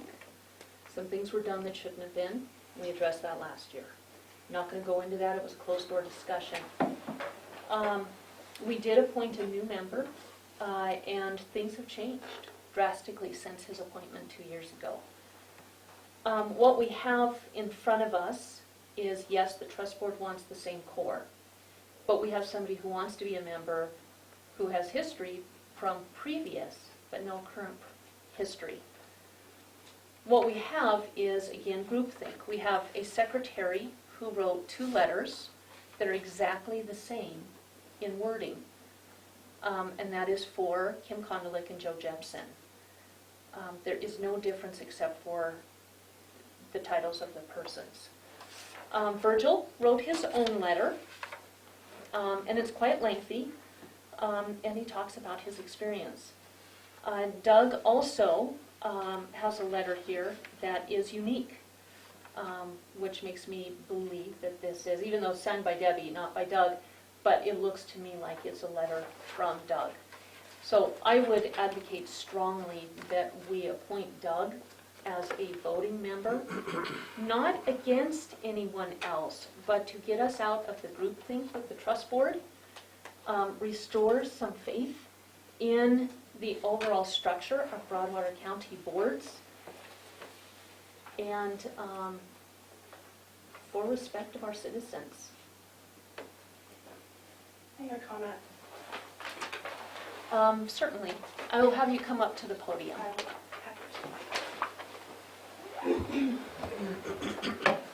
The 2 letters that were written the same, I don't remember if Joe had me, came in my office, we discussed it. Then I showed it to Kim, or the other way around. So I did not write those. One of them was written together with either Joe or Kim. Showed to the other one. They said, yeah, that looks great. So I take offense to that. I wrote them. Perhaps you didn't write them, and I didn't know that, but based on the fact they were exactly Right, the but same. you stated that I wrote them. It's an easy assumption It's their to make. words. Absolutely. But So I wanted will to say, clarify. Debbie, that any board member should be writing their own letter, especially if there is a contested seat. It just doesn't look as good. This is not personal to you. It's not personal to these board members. I have extreme worries about the trust board. I voiced that with all of you. You're sitting on, we learned the other day, upwards of $3 million.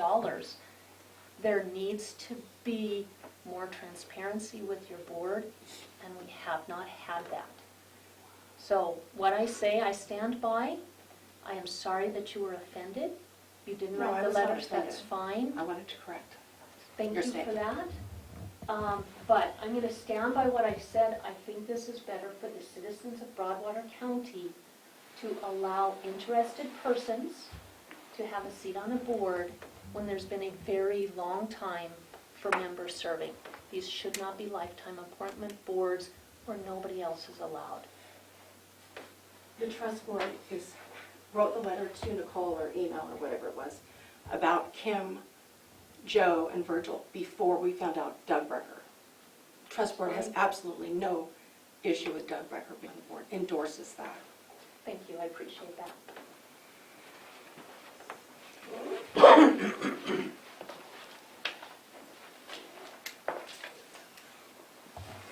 There's been a lot of emotion with the trust board this past year.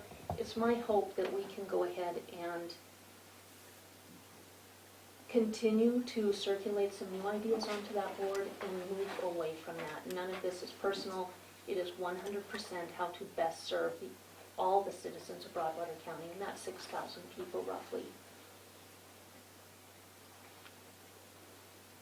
So, gentlemen, how do you want to move forward? Well, I certainly support them becoming a new voting member, but I'm not sure who we're going to release. Do you want to start with the motion for Doug and then deal with the others one by one? I'm sorry, Madam Chairman, I forgot to say something. I'm gonna have you wait till we have a motion, and then we'll take public comment.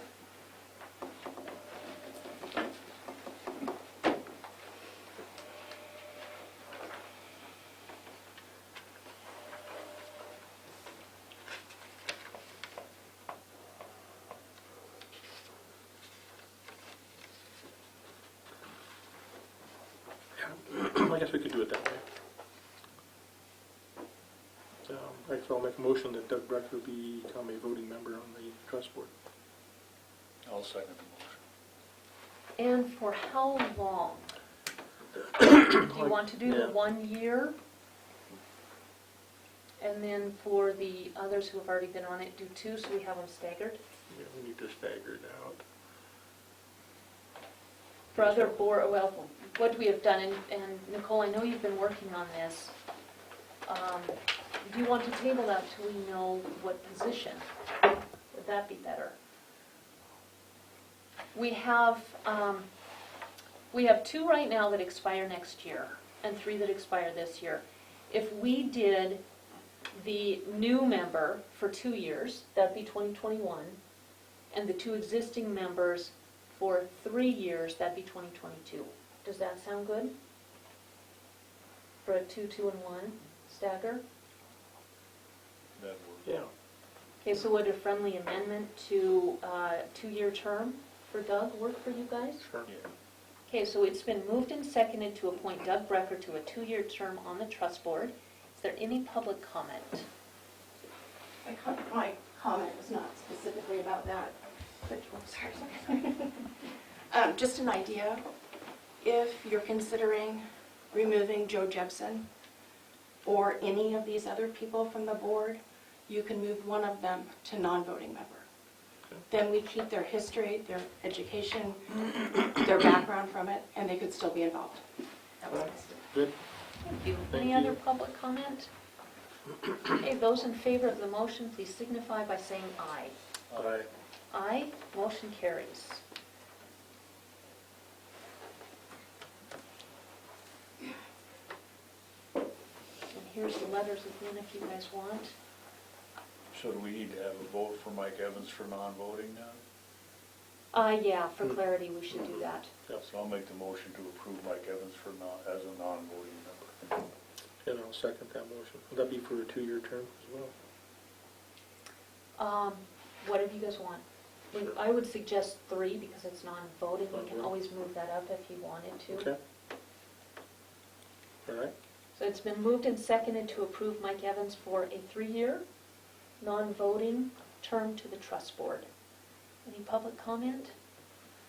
Public comment? All those in favor, please signify by saying aye. Aye. Aye, motion carries. All right.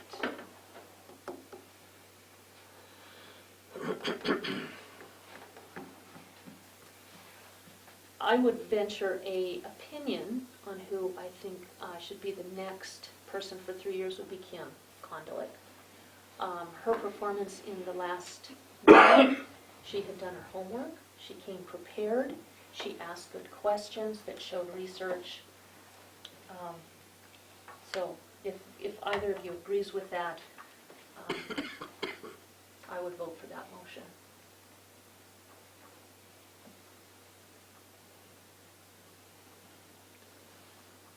Or I could make it, either way. Yeah, that'd be for 3 years. Mhm. Go ahead. I will move that we appoint Kim Kondelik to a 3-year term on the trust board. I'll second. Yeah, it's been moved and seconded to appoint Kim Kondelik to a 3-year term on the trust board. Any public comment? All those in favor, please signify by saying aye. Aye. Aye, motion carries.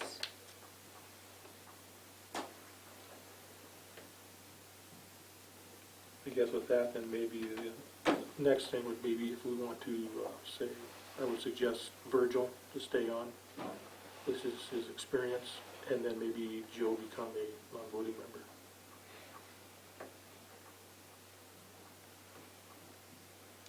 I'll second that. Is that a motion? That is a motion. I'll second the motion.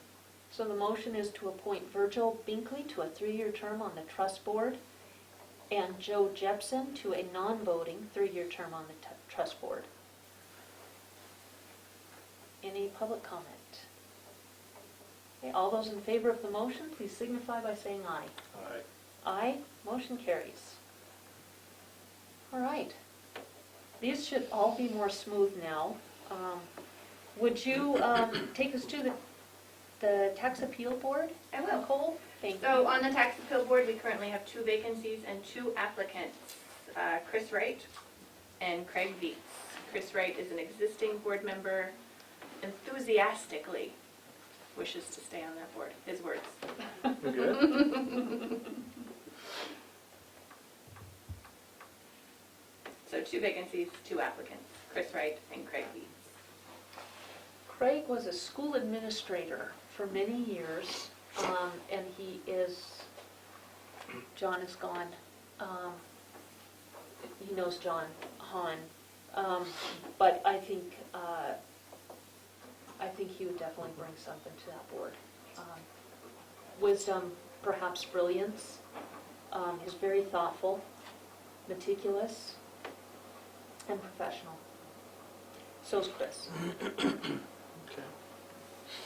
What do we want to do for terms on these?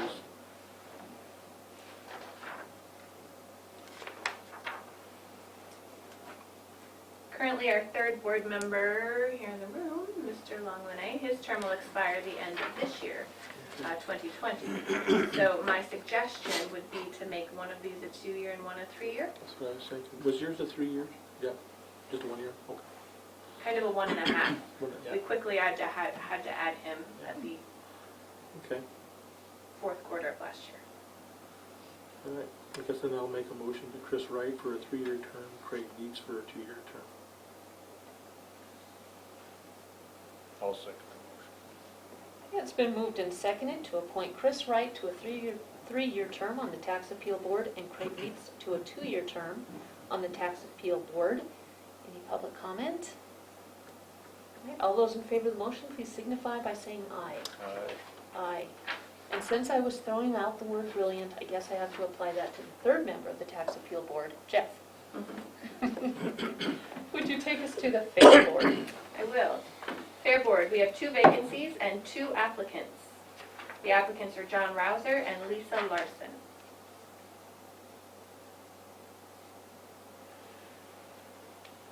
Who both currently serve on that board. Well, they both done a wonderful job on the fair. If they're still interested in serving, I think that'd be great. What terms did they have before? 30 years? They both were serving 3-year terms. Okay. Looking at the board as a whole, we have 1 member who will expire this year, 2020. 2 members will expire this year, 2020, 1 for 2021.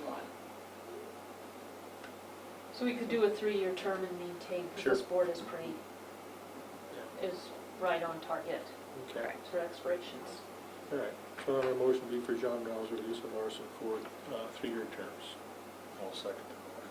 It's been moved and seconded to appoint John Rouser and Lisa Larson, each to 3-year terms on the fair board.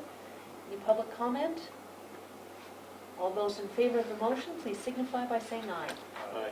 Aye. Now, Karen Noyes has an expiration this year with a question mark? Yes, I got some clarification. That letter was, I did not bring that letter. I believe I was out of the office when that came forward. You appointed her to a 2-year term, so her term will actually expire this year, 2020. So is this the, I imagine what you're looking at here? Yes. Okay, perfect. So that question mark has been answered, 12/31/2020. Thank you very much. Would you take us then to the museum board? I will. The museum board is our largest board in the county, meaning the most members. Currently, there are 3 vacancies on the museum board, and I have 3 applicants. 1 is a John Larson, 2, Paul Putz, and 3, Chuck McLean. John Larson will be brand new to this board. Paul Putz and Chuck McLean have been serving on this board, wish to continue service. If you look at your spreadsheet, it shows that of the members, we have a vast number that expire in 2020. It's still pretty well balanced. We have 5, and then 19, this year's, we have 3, and then for 21, we have 3. So, motion can be whatever you guys want, but I would suggest that we do all 3 of these to a 3-year term, so that we don't get too many expiring in 2020. Even though John Larson would be new.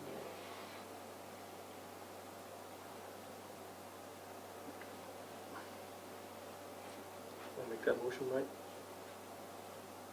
And I'll make the motion to approve all 3 applicants for 3-year terms.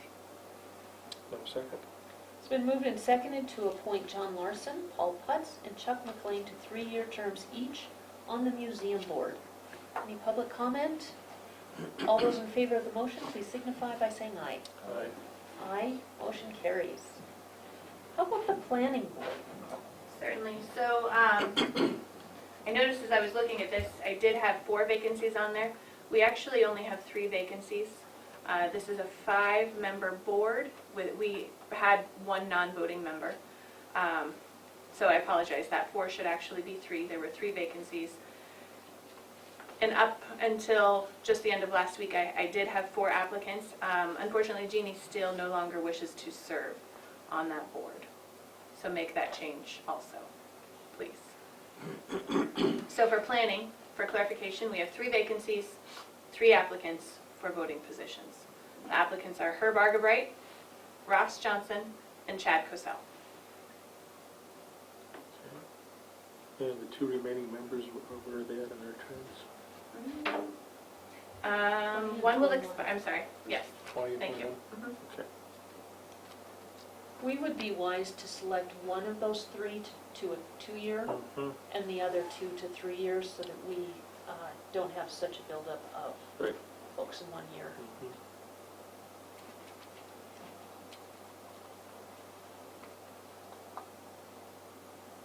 Planning board, we can do a 3-year term, correct, or is it only 2? We've done 3-year in the past. Okay.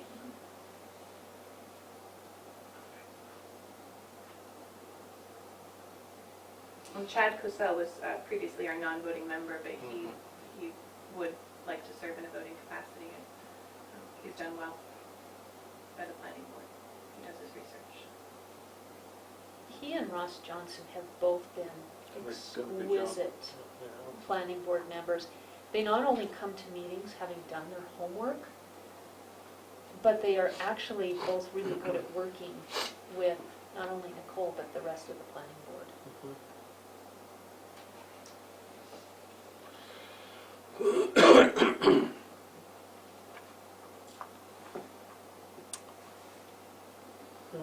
I guess so. I'll make a motion to Ross Johnson, Chad Cosell for a 3-year term, or Herb Argabright for a 2-year term. I'll second the motion. It's been moved and seconded to appoint Ross Johnson and Chad Cosell to 3-year terms each on the planning board, and Herb Argabright to a 2-year term on the planning board. Any public comment? Tim?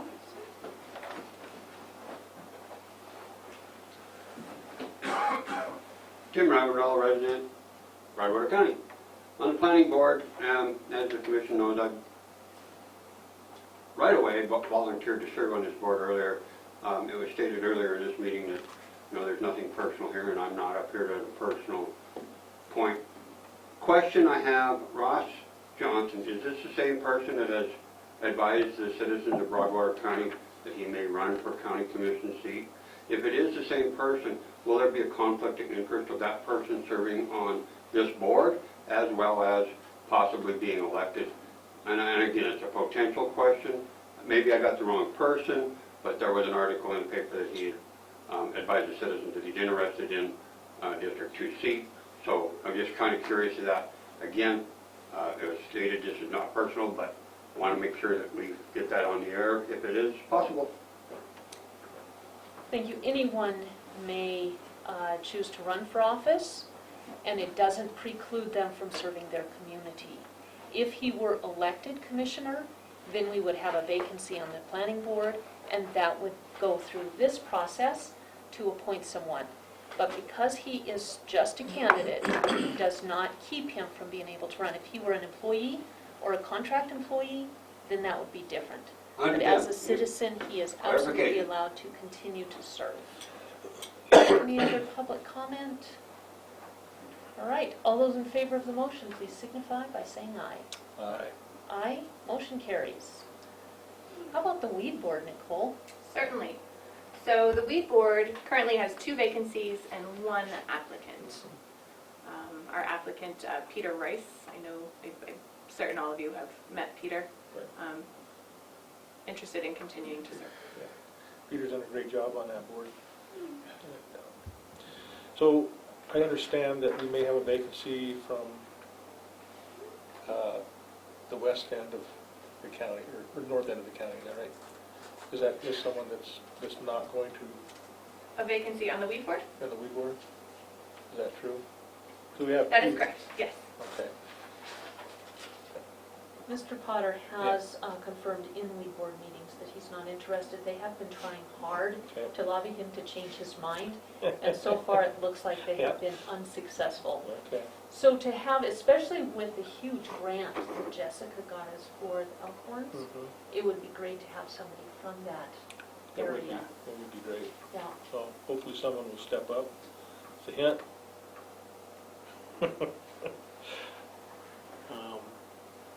We want to go ahead and make Peter's appointment. Well, okay. I would move that we appoint Peter Rice. He did a one-year term last time, right? That is correct. Yeah, so we'll appoint him for a 3-year term? I would second that motion. It has been moved and seconded to appoint Peter Rice to a 3-year term on the weed board. Public comment? All those in favor, please signify by saying aye. Aye. Aye. Motion carries. Will you take us to the solid waste? I board? will. Thank you. Solid waste, I currently have 4 vacancies and 1 applicant. That applicant being a Daniel Davis. How many members are on that board? Appears to be a 5-member board. Can I make a really quick comment? Yes. My 3 that we had 2 that were appointed to 1-year terms. They just need to get their letters in, they're interested in continuing. Just- Thank you. I That couldn't is hear good to know. Mary. I didn't hear that, I'm sorry. I'm sorry, the 3 that are expired terms right now are interested in continuing on the Oh, solid okay. waste board. Okay, I will get hold of them today. all right, good enough. And that would be Chris Asplund, John Williams, and Frank Davis, Okay. who have all done just stellar jobs on that Right. board. I would suggest that we do a 1-year term for Daniel, if you guys are interested. The reason is, three members are expiring this Mhm. year, 1 in 2 years. This would kind of help stagger things if we did 1 year. And then we could get him into that rotation next year, if he wants to stay. Right. Okay, that sounds good. I would move that we appoint Daniel Davis for a 1-year term on the solid waste board. I'll second the motion. It's been moved and seconded to appoint Daniel Davis to a 1-year term on the solid waste board. All those in favor, any public comment? All those in favor, please signify by saying aye. Aye. Aye, motion carries. And how about Parks and Rec? Certainly. On the Parks and Recreation Board, we currently have 2 vacancies and 1 applicant, that applicant being Mr. Philip Knab. Philip has been on the board since it was formed. He wishes to continue serving.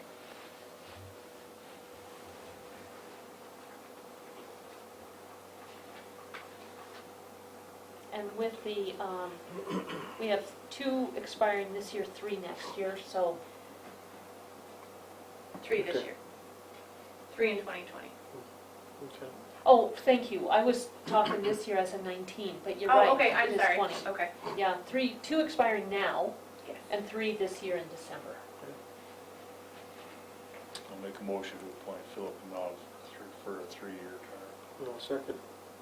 So moved and seconded to appoint Philip Knopf to a 3-year term on the Parks and Rec Board. Any public comment? All those in favor, please signify by saying aye. Aye. Motion carries. So the LAC, what we should do is pull that resolution, and we didn't appoint anyone for any year terms. So it's one that we should go ahead and review, make sure we have all the pieces together, see what we're missing, and then just do a update. Nicole, you've done great. Thank you. Thank you I'm going very to take much. this opportunity for a PSA. All right. Compensation Board, we need 3 members from Broadwater County to serve on that board. If you would like more information, please contact Doug Ellis in the Clerk and Recorder's office. I believe he is the point of contact on that. The Townsend Mosquito District Board, we, unfortunately with the passing of Chuck Allen recently, we now have 2 vacancies on that board. I knew Chuck was a really great member, served us well on that board, and it's unfortunate and sad. Now we have 2 vacancies on the Townsend Mosquito District Board. I have 1 vacancy on the Three Forks District Mosquito Board. Board of Health, 1 vacancy. And the Weed Board, 1 vacancy. Parks and Recreation, really fun board, really great opportunity to get involved in the community. I have 1 vacancy. That's all. I think we have Stacy She's already serving. on the weed. Yeah. Oh, thank you. Oh, did you Okay. say weed? Mosquito. Oh, I'm okay. sorry. If she is interested, I would love to. Okay, Yeah. do you have her down? I do not. I do not believe I Oh. do. All right, Let me she's look been and pretty active Has she? on Okay, that maybe- board. I Maybe think we do. just missed it. No, I do have her on there. You're right. Okay. But I do have her term expiring this year, and I have not heard from her if she would like to continue. And Joe Gill? I have not heard from him either. Okay. So, 3 vacancies on mosquito with the passing of Chuck Allen. We recently had a mosquito meeting in Winston, and we had, I think, 2 people that were there say they would be interested. Okay. So would you follow up with Jessica on that and see if she can give us some names and follow up? Certainly. All right. Thank I've you. made that ask of each of the board managers and department heads, but I will make that ask again and remind them to prod their board along, or people they know. Do the people in the mosquito district have to live in the mosquito district? I don't know the answer to that question. Because those people were part of the area we were gonna add on. That's right. I bet they do have to be under this board. Yeah. Very good point. Yeah, didn't even think about that, darn it. That might be why Jessica didn't have those names to give you. Certainly. Yeah, that makes sense. All right. All right, that is all. We're meeting back here at 2:30 Yes. this afternoon. Can we continue this discussion with the signing of the letters? I don't have letters obviously prepared with terms, but if I bring those this afternoon, would you be able and willing to sign them? Yes. Yeah, the motions were made, that's the important thing, so. Certainly. All right, thank you. Thank you. Chairperson, I have a question about, maybe Nicole can answer this too. Don't you? There's been talk about term limits, and I've heard about it, and I haven't looked at the policy for boards for a while. Is that a policy, or is it written in that? And if it's not, could that become part of the board policy? Yeah, if that came up last January Right. as part of Commissioner Andy Hunthausen's presentation for Lewis and Clark County. Right. Yeah. But nothing's been done with it, right? No, each board is responsible for writing their own bylaws. Right. That was just the recommendation passed down from that training through the commissioners. We have had discussions on this in the past. It is difficult to put term limits. As you can see, sometimes it's difficult to even get board members to apply. Right. So It no, would be that's not been helpful. made a commission policy. Okay. So is it going to be a commission policy? Or it just seems a little hit or miss right now? Well, I wouldn't say it's necessarily hit or miss, and that's something we can talk about. Maybe we can put that on the agenda as a discussion. But the way we've applied it is like a lot of what we do, and Nicole, if you would take these originals, we'd like to empower the boards, but we also have to have good best practices. So if we can have the two without having a hammer, I think everybody benefits from that. So perhaps some language can be added that states we support long-term positions, or boards with long-term positions engaging new members as they're able.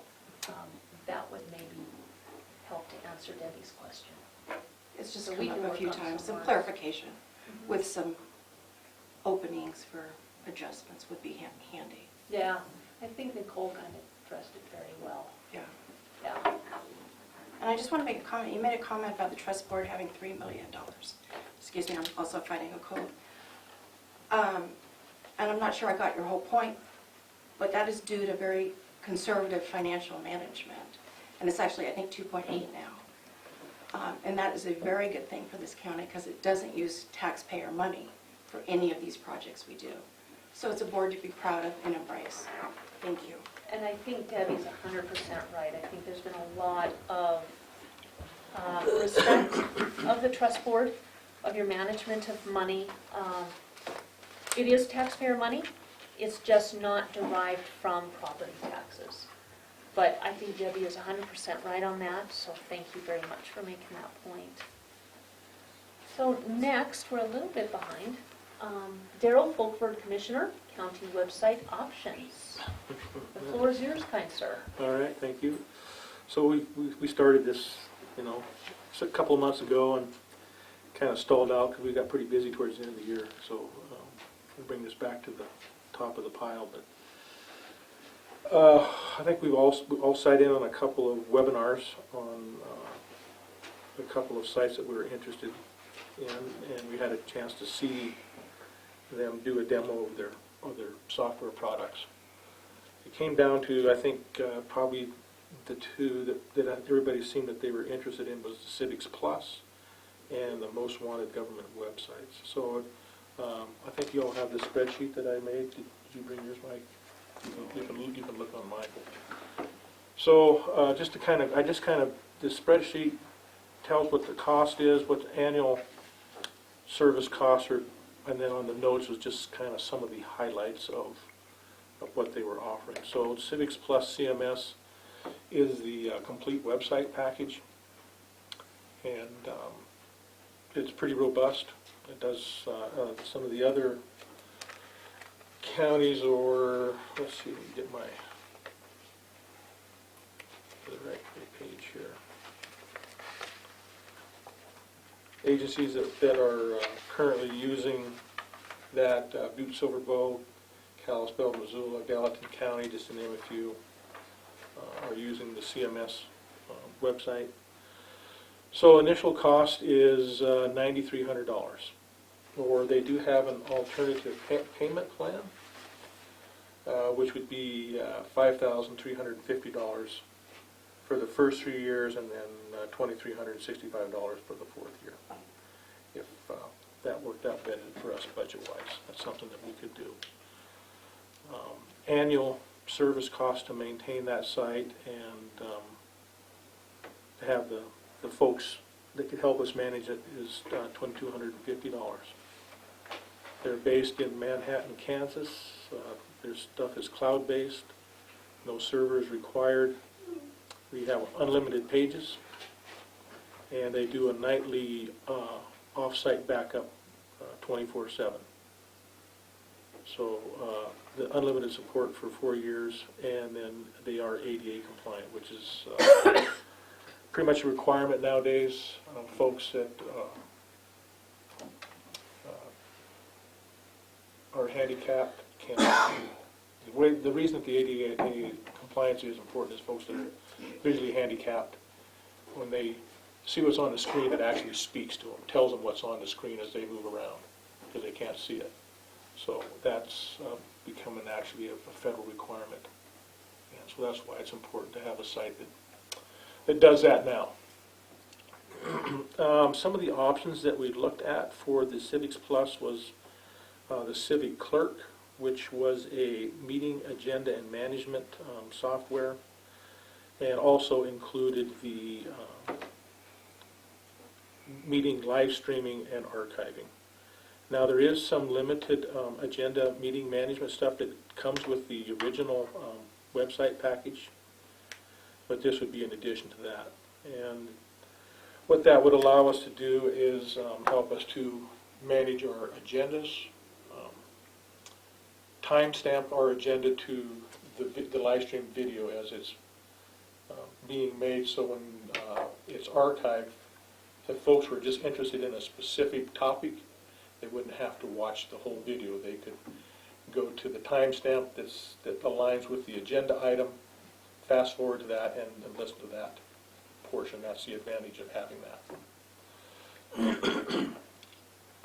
The initial cost of that's $11,625 for, and that actually includes the civics clerk and the video software. They're actually two, but they combine the price for that. So, and then it's $800 to maintain that over the year, each year. And part of that is because of the storage, all the archive videos. They call it on demand, basically like on-demand TV that you have at home. It archives. You can go up, and then as we start building our database, we can go pull up whatever video, whatever day, whatever meeting is that we want to, and it'll always be there and be available for us, and that would be maintained for us. So it includes the live streaming, on-demand video, unlimited storage, and we'd have the option also. We don't have to do the city clerk portion if we thought we didn't need that right away. That's something we could do later. And if we wanted to just do the CP media for the live streaming and on-demand video, that would be a $6,000 investment. So that's how that breaks down. Any questions on the Civics Plus software? Questions for Daryl? All right. Okay. Next is the Most Wanted Government's website. Their package, initially when I talked to them, it was right around the same cost in that $10,000 range. But I told them we were a poor county and we needed some help. And so they said that they could provide this package to us for $5,090. It's not quite as robust as their original $10,000 package, but it would probably be adequate to meet our needs. And they also have an alternate payment plan. They didn't really tell me what that was, but if we needed to spread out the payments, we could do that as well. Their annual website maintenance is $1,995. They are based in Mountain Home, Arkansas. Have 24/7 unlimited support for the life of the website.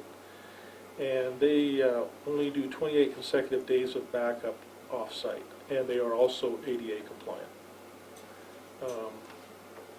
Our sheriff's office uses the Most Wanted Government's website. They're happy with them, and I think that it would be a good choice as well. I asked them if they had the clerk and the video modules. They were a little bit limited as compared to Civics Plus, but said that they could pretty much do close to the same thing as far as for the meeting management. The only difference is on the video portion, they really didn't have a dedicated live stream and on-demand system. Their suggestion was to use either the third-party vendor, or they suggested the private YouTube account, and so those were the options with them. So there's really no cost, or we don't know what that is yet. It depends on the solution we choose for those folks. I did check into what it is to do a YouTube account. There's several different ones you can use. You can use the public one, which allows anyone to search or view a video. The private one, your videos are more private, but the only thing about that is you can only choose up to 50 people to view those. And then there's an unlisted one, which is kind of puts you in between the two of public and private. and it just allows the videos to be seen and shared by anyone with a video link. My only question with that, and I don't know the answer to this, is there a security issue with using YouTube, or if we wanted to use it down the road for some legal thing, would there be a problem? I don't know the answer to that. The answer is no. If it's okay, If since this, it's in public domain, I guess that was my Right. question. I don't know. so we have a public YouTube page Right. right now that Mhm. holds all our videos. Yeah. That was set up by our county attorney, Carla Bossi, years Okay. ago. Yeah. These meetings are all totally open to the public. Mhm. So there's absolutely no issue with putting videos of these meetings on public Right. site. Private, I think you have some legal problems. Right.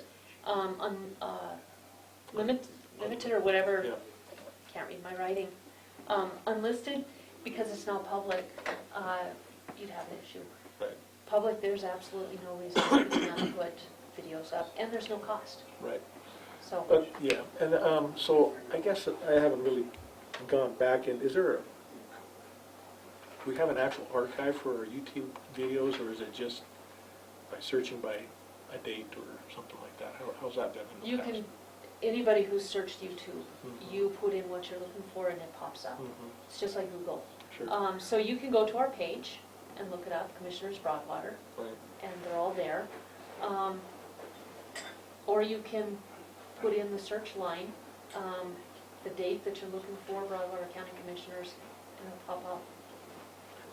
And if there's multiple parts, the first one will play, then the second, then the third, then the fourth.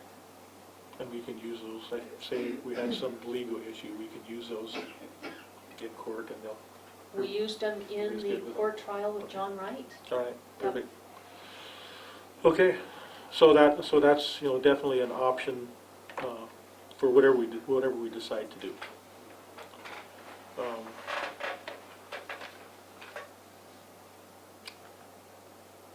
Any questions on government's most wanted?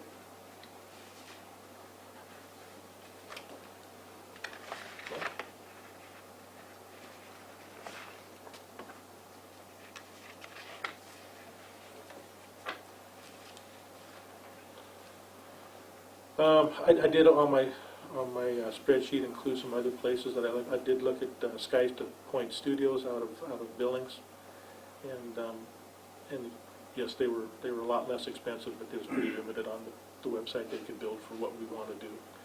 I mean, they were excited to do it, but it may not meet our needs. There is some optional equipment if we were to choose the live streaming and on-demand video option. We probably would have to have a laptop or a dedicated PC for it, and we would have to purchase an encoder for the video feed so it would correspond with the audio feed.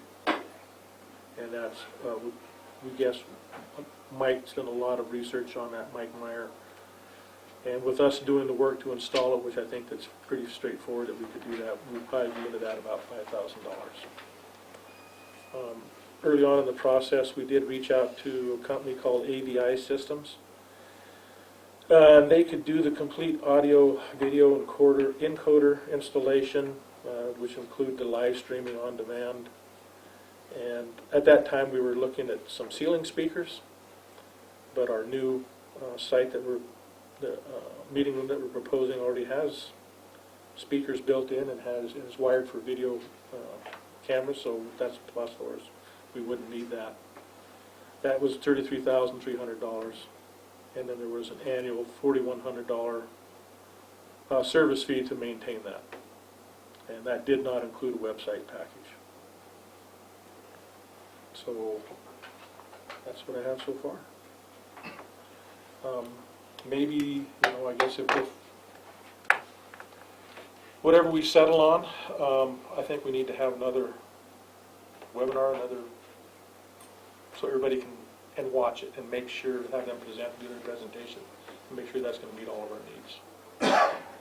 So, question for you, equipment for done in-house number 12, Mhm. that would only be required if we did not go with Civics Plus or Government Most Wanted, correct? That's correct, yep, Okay, yep, yeah. that would be if we did it ourselves. That's what we did ourselves, and we chose the YouTube option, or there was another third-party vendor that she made a suggestion on, and I went on and looked at their site, and that's,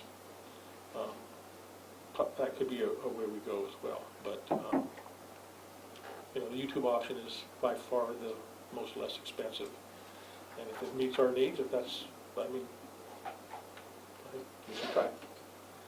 If we run into some issues with it, then we can make a change down the road, but I don't think that we will. Oh, Mike, go ahead. I think, now if I remember right, we had to supply all equipment for the video and the encoder and stuff, even the Civics Plus. Yes, yeah, right, Okay. we do. We would have to supply this, yes. Yeah, Mhm. and it's not hard to set up, I did a lot of, Right. looked at equipment. I guess the advantage of that system is it is pretty much a plug and play thing. We come in, we turn it on, it takes care of itself. It live streams it, it archives it. You know, with the YouTube option, then somebody has to manage that. You would use it to download it onto Yeah. the computer, onto the, YouTube, or Mhm. onto our website. Right. So that would be the only, kind of, I think, the big difference I would see between those two options. Yeah. So there's really two options that you would like to maybe move to the top, Mm-hmm. Civic Plus or Government Most Wanted. And for either of those, we actually do need to have the additional equipment done in-house because we have to buy our own equipment. Is that right? We do. Okay. Laptop, the encoder, the microphones, and the Mhm. cameras. Yeah.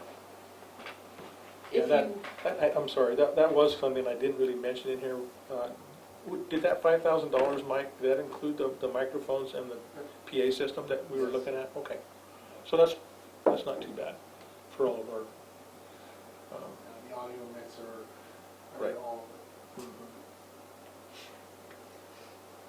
is there an interest that we'd have to pay to go with the alternative payment plans versus paying it all up? You know, I seen a, what did they put on it, a 5% annual plus 5% technology fee. Okay. I did see that there. Yeah. Well, the thing to think about is, this isn't a one-year investment, this is an investment you make in 1 year that lasts Right. for decade of decades. It is, yeah, Yeah. that's, you know, I think whenever we choose something like this, like you were saying, lasts for decades and people way beyond us, we need to kind of factor that in. Yeah. Because I think that everybody's been involved or seen situations where they jumped into something and then 3 years later, they either outgrew it or didn't fit their needs, and then you have to make that investment again. I don't want us to get in that situation. Right.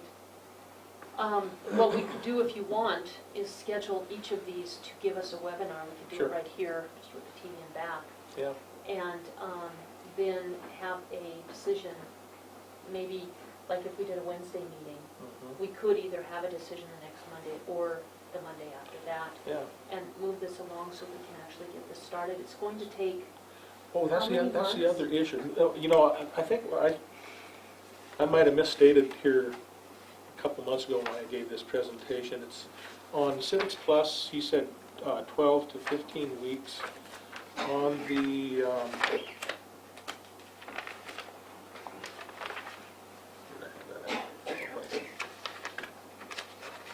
on the Government's Most Wanted, I believe it was a little bit less time, 6 to 8 weeks. Okay. I believe is what she told me. But, yeah. Says typically 6 to 8 weeks. Depends on how fast we get the information to them and some different things like that. So, there's a little bit of a difference there. But I had a thought, and I don't know what you guys think of it. If we were to do this, I was looking at the new big screen TV that's in our courtroom. We could plug something to that and do it there where people could sit and everybody, we could, I don't know if we want to divide our department heads and things like that to look at this. Yeah. I think it'd be a good idea for them to see I what we're think it's a great considering. idea. I mean, Yeah. We could do them back to back. That Right, might be a good way to do it so that one is fresh in Right. our mind. right, Yeah, and then just take like an afternoon. okay. And whoever can make it, makes it. We're not gonna get 100% ever. No. And they could probably have the option of viewing it on their computer in their office if, you know, you kind of come in and out or something like that. So, Yeah, that'd be great, and then we could give them time to give us feedback if they decided to do it that way. Right. Yeah, give people a chance to mull it over too, after Okay. seeing the presentations. Yeah. You wanna set that Yeah, up? then? I'll get that set up. Okay, excellent. Does anybody have any questions? I have a quick one. Debbie, if you Joe, could step up to the podium.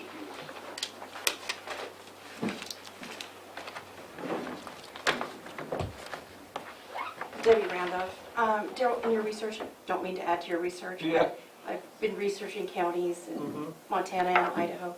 Jefferson County is about double our size and population. Their website is really user-friendly. And do you run across who did theirs? I didn't check on Jefferson County. No, I didn't. I don't know if it's in-house or somebody else is doing, but it's simple, but everything is there. Right. They even have their budget on there through November. It's like 87 pages or whatever. The nice thing about So I either, don't- yeah, I was gonna say about either one of these folks, we can design this any way we want. So if we see, like say Jeff County, that we say, hey, we wanna maybe pattern it after that, or we like some of the things they're doing, I think it'd be very easy. And I didn't mean to add to your research, but whoever did theirs did a great job. Okay, all right, thank you. Any other questions? Comments? All right. We do have a working meeting at 2:30. I have a couple of things to bring up. Do you guys want to wait until then to get some lunch, or do you want to do them now? Mary. Oh, sorry. Oh, yeah, I she's didn't see gonna you, make, Mary. she's gonna report back to us. That's right. Yes, thank you. Sorry. I have, you know, we have incredible colleagues here at the county. I just appreciate everything so much. Brandon actually looked on his phone. I didn't bring my phone to the meeting. Blue Book on the pickup Yeah. is between $12,000 and $14,000. Okay. So I think that we're getting a pretty good deal with this. All right. Well, do we, as long as our meeting's on, do we want to go ahead and make the motion to purchase that? I would make the motion that the road department be able to purchase the, what is it? A 2014 Ford 14 Ford F-150. Yep. from surplus property. I'll second the motion. It's been moved and seconded to authorize the road department to purchase the 2014 Ford F-150 vehicle as presented for $10,000. All those in, any public comment? Okay, all those in favor, please signify by saying aye. Aye. Aye, motion carries. Great, thank you very much. You're welcome. Thank you. Anything else I've forgotten? Nope. Okay. So do you guys, what we have is, I want to talk about the newsletter memo, budget articles, and our staffing. We had an email about staff for sanitarian and staff for finance. You guys want to do that in, maybe, can we just do it now? You're gonna have to refresh my memory. Okay, so I'll start with the personnel question. We have one employee who was hired as a full-time employee, 32 hours a week. Mm-hmm. And she would like to be less than 30. She does not want the health insurance benefit. We have another employee who was hired at 36 hours per week. She would like more hours, to 40. So there was an email exchange. I know you guys were on the conversation, but there was no resolution to it. Mm-hmm. My suggestion was we give the hours to, from sanitation to finance, and she is interested. Yeah. Are you guys good with that? Well, Look it over and address it later? yeah, let's look over this later. I guess I haven't had a chance to talk with Nicole. she was gonna kind of share it a little bit with Nicole, wasn't she? In which How she feels case- about that. if that She was okay. involved in the emails. Okay, yeah. And so what we would do is just sit down with those folks and talk about what I would imagine is probably, there's GPSing and there's the website and addressing and minutes that could be done for the person working for planning. I don't think it matters if it's split between two, because they are different skill sets, or if it is all given to one person. Right. So I think as long as we're willing to work together, and you look at the different personalities involved, I think we have Sure. that. I think we wanted to have a couple hours for the commission too, on that, right? We did, and so that's going to become tight at some point. At some point, we're either going to have to bring a 29-hour employee up, although we do save money not having health insurance, and if that's our preference, then we could perhaps hire a part-time person in the near future. We need somebody to do minutes for Weed. I think we could still cover that. And then also the 2 hours for the commission is included already Right. in the 36, so we don't necessarily lose that. And this employee is an absolute go-getter. Oh, yeah. I think what we could do to keep her stimulated is pile on and let her know. Right. Let us know if you get too overwhelmed. But right now, she's chomping at the bit. I know she is.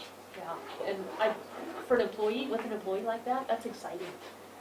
And the best we can do, the worst we can do is not stimulate her. The most we can do is, okay, here you go. Take a bite out of this and let us know how it's working. Yeah. So we can address that again either this afternoon or next Monday, if you guys want to do. Sure. And it's more ministerial, it's not, Yeah. we don't, negotiate with the public on how we address personnel. Sure. I'm okay with talking about it this afternoon. Okay? Yeah, I'm fine with talking about it, so. Yeah. So I have copies here somewhere. I emailed you guys each a memo for department heads about the newsletter structure. We talked about it a little bit at the department head meeting. Any input, any ideas for change, anything you want to discuss on that? I'll have that memo here in just a second. I sent it twice.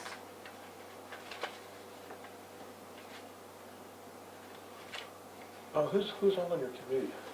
Your It's the people who work the most with us, and so it is Ann, as she sits in on our meetings, finance and HR, and then also the person who does the website, so that would be Nicole. Okay. And here's the memo. And the person who builds the newsletters.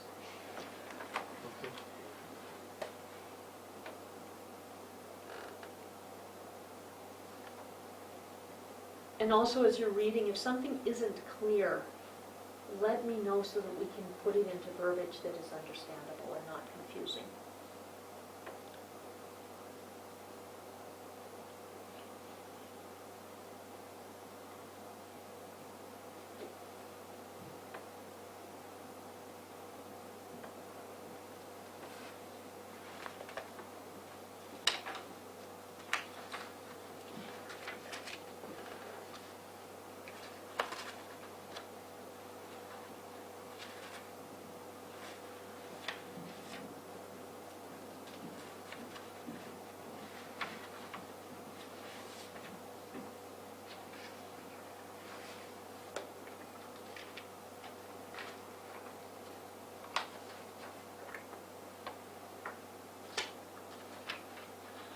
Is the plan to have the area department, if they have something, submit it? If we have room in each one of these months that we're planning? Yes. Now, department heads wouldn't submit for every single newsletter because they're Right. just too short. Right. And that's why we thought each one could have their time to at least have that half a page. It's between 200 and 250 words. And so, yeah, and if a department head says, I'm really not interested or I don't have time, Right. we're not going to force them. We want to, that's the purpose of the memo, is so that they can plan and give us feedback on what works for them. Sure. Then another department could expand theirs if they wanted to. Mhm. And we would know that in the planning steps of that newsletter. Sure.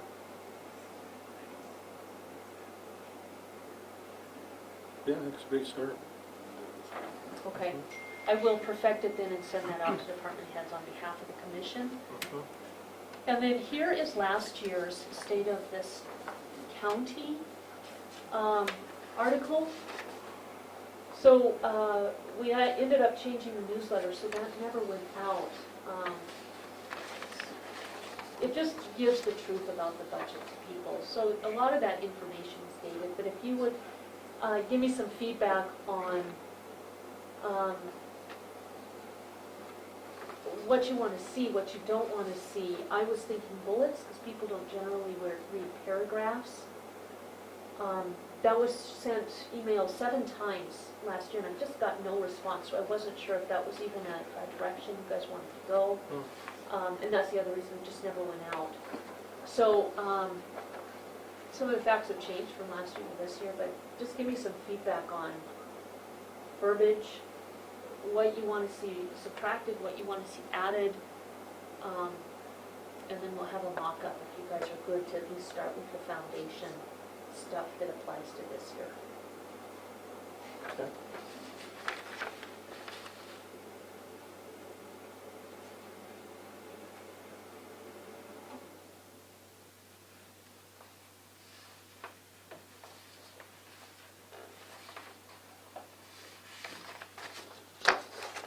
And then the only other thing I have for you is, are you guys good with sending out our Montana Historical Preservation Letter to also the Montana Historical Association? Yeah. Okay, Yeah. thank you. Yeah, we are. Have you had a chance, has Bill Jarocki contacted you to see if he's got some time for us? He has and he does not. I don't know if that will change, I hope so. Okay. He did send us the article on putting together a county budget team, and I think we should proceed with that. Okay. I think we could work with Jason and get some good input if he can work with us. But Bill is swamped right now. Yeah. All right. I think it's going to be important here as we go through this new budget here. I Have do the too. input, so. Well, and it might be the best way we have addressing some issues. I believe so. Okay.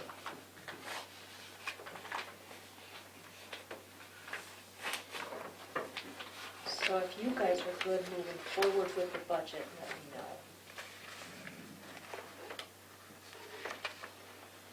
know.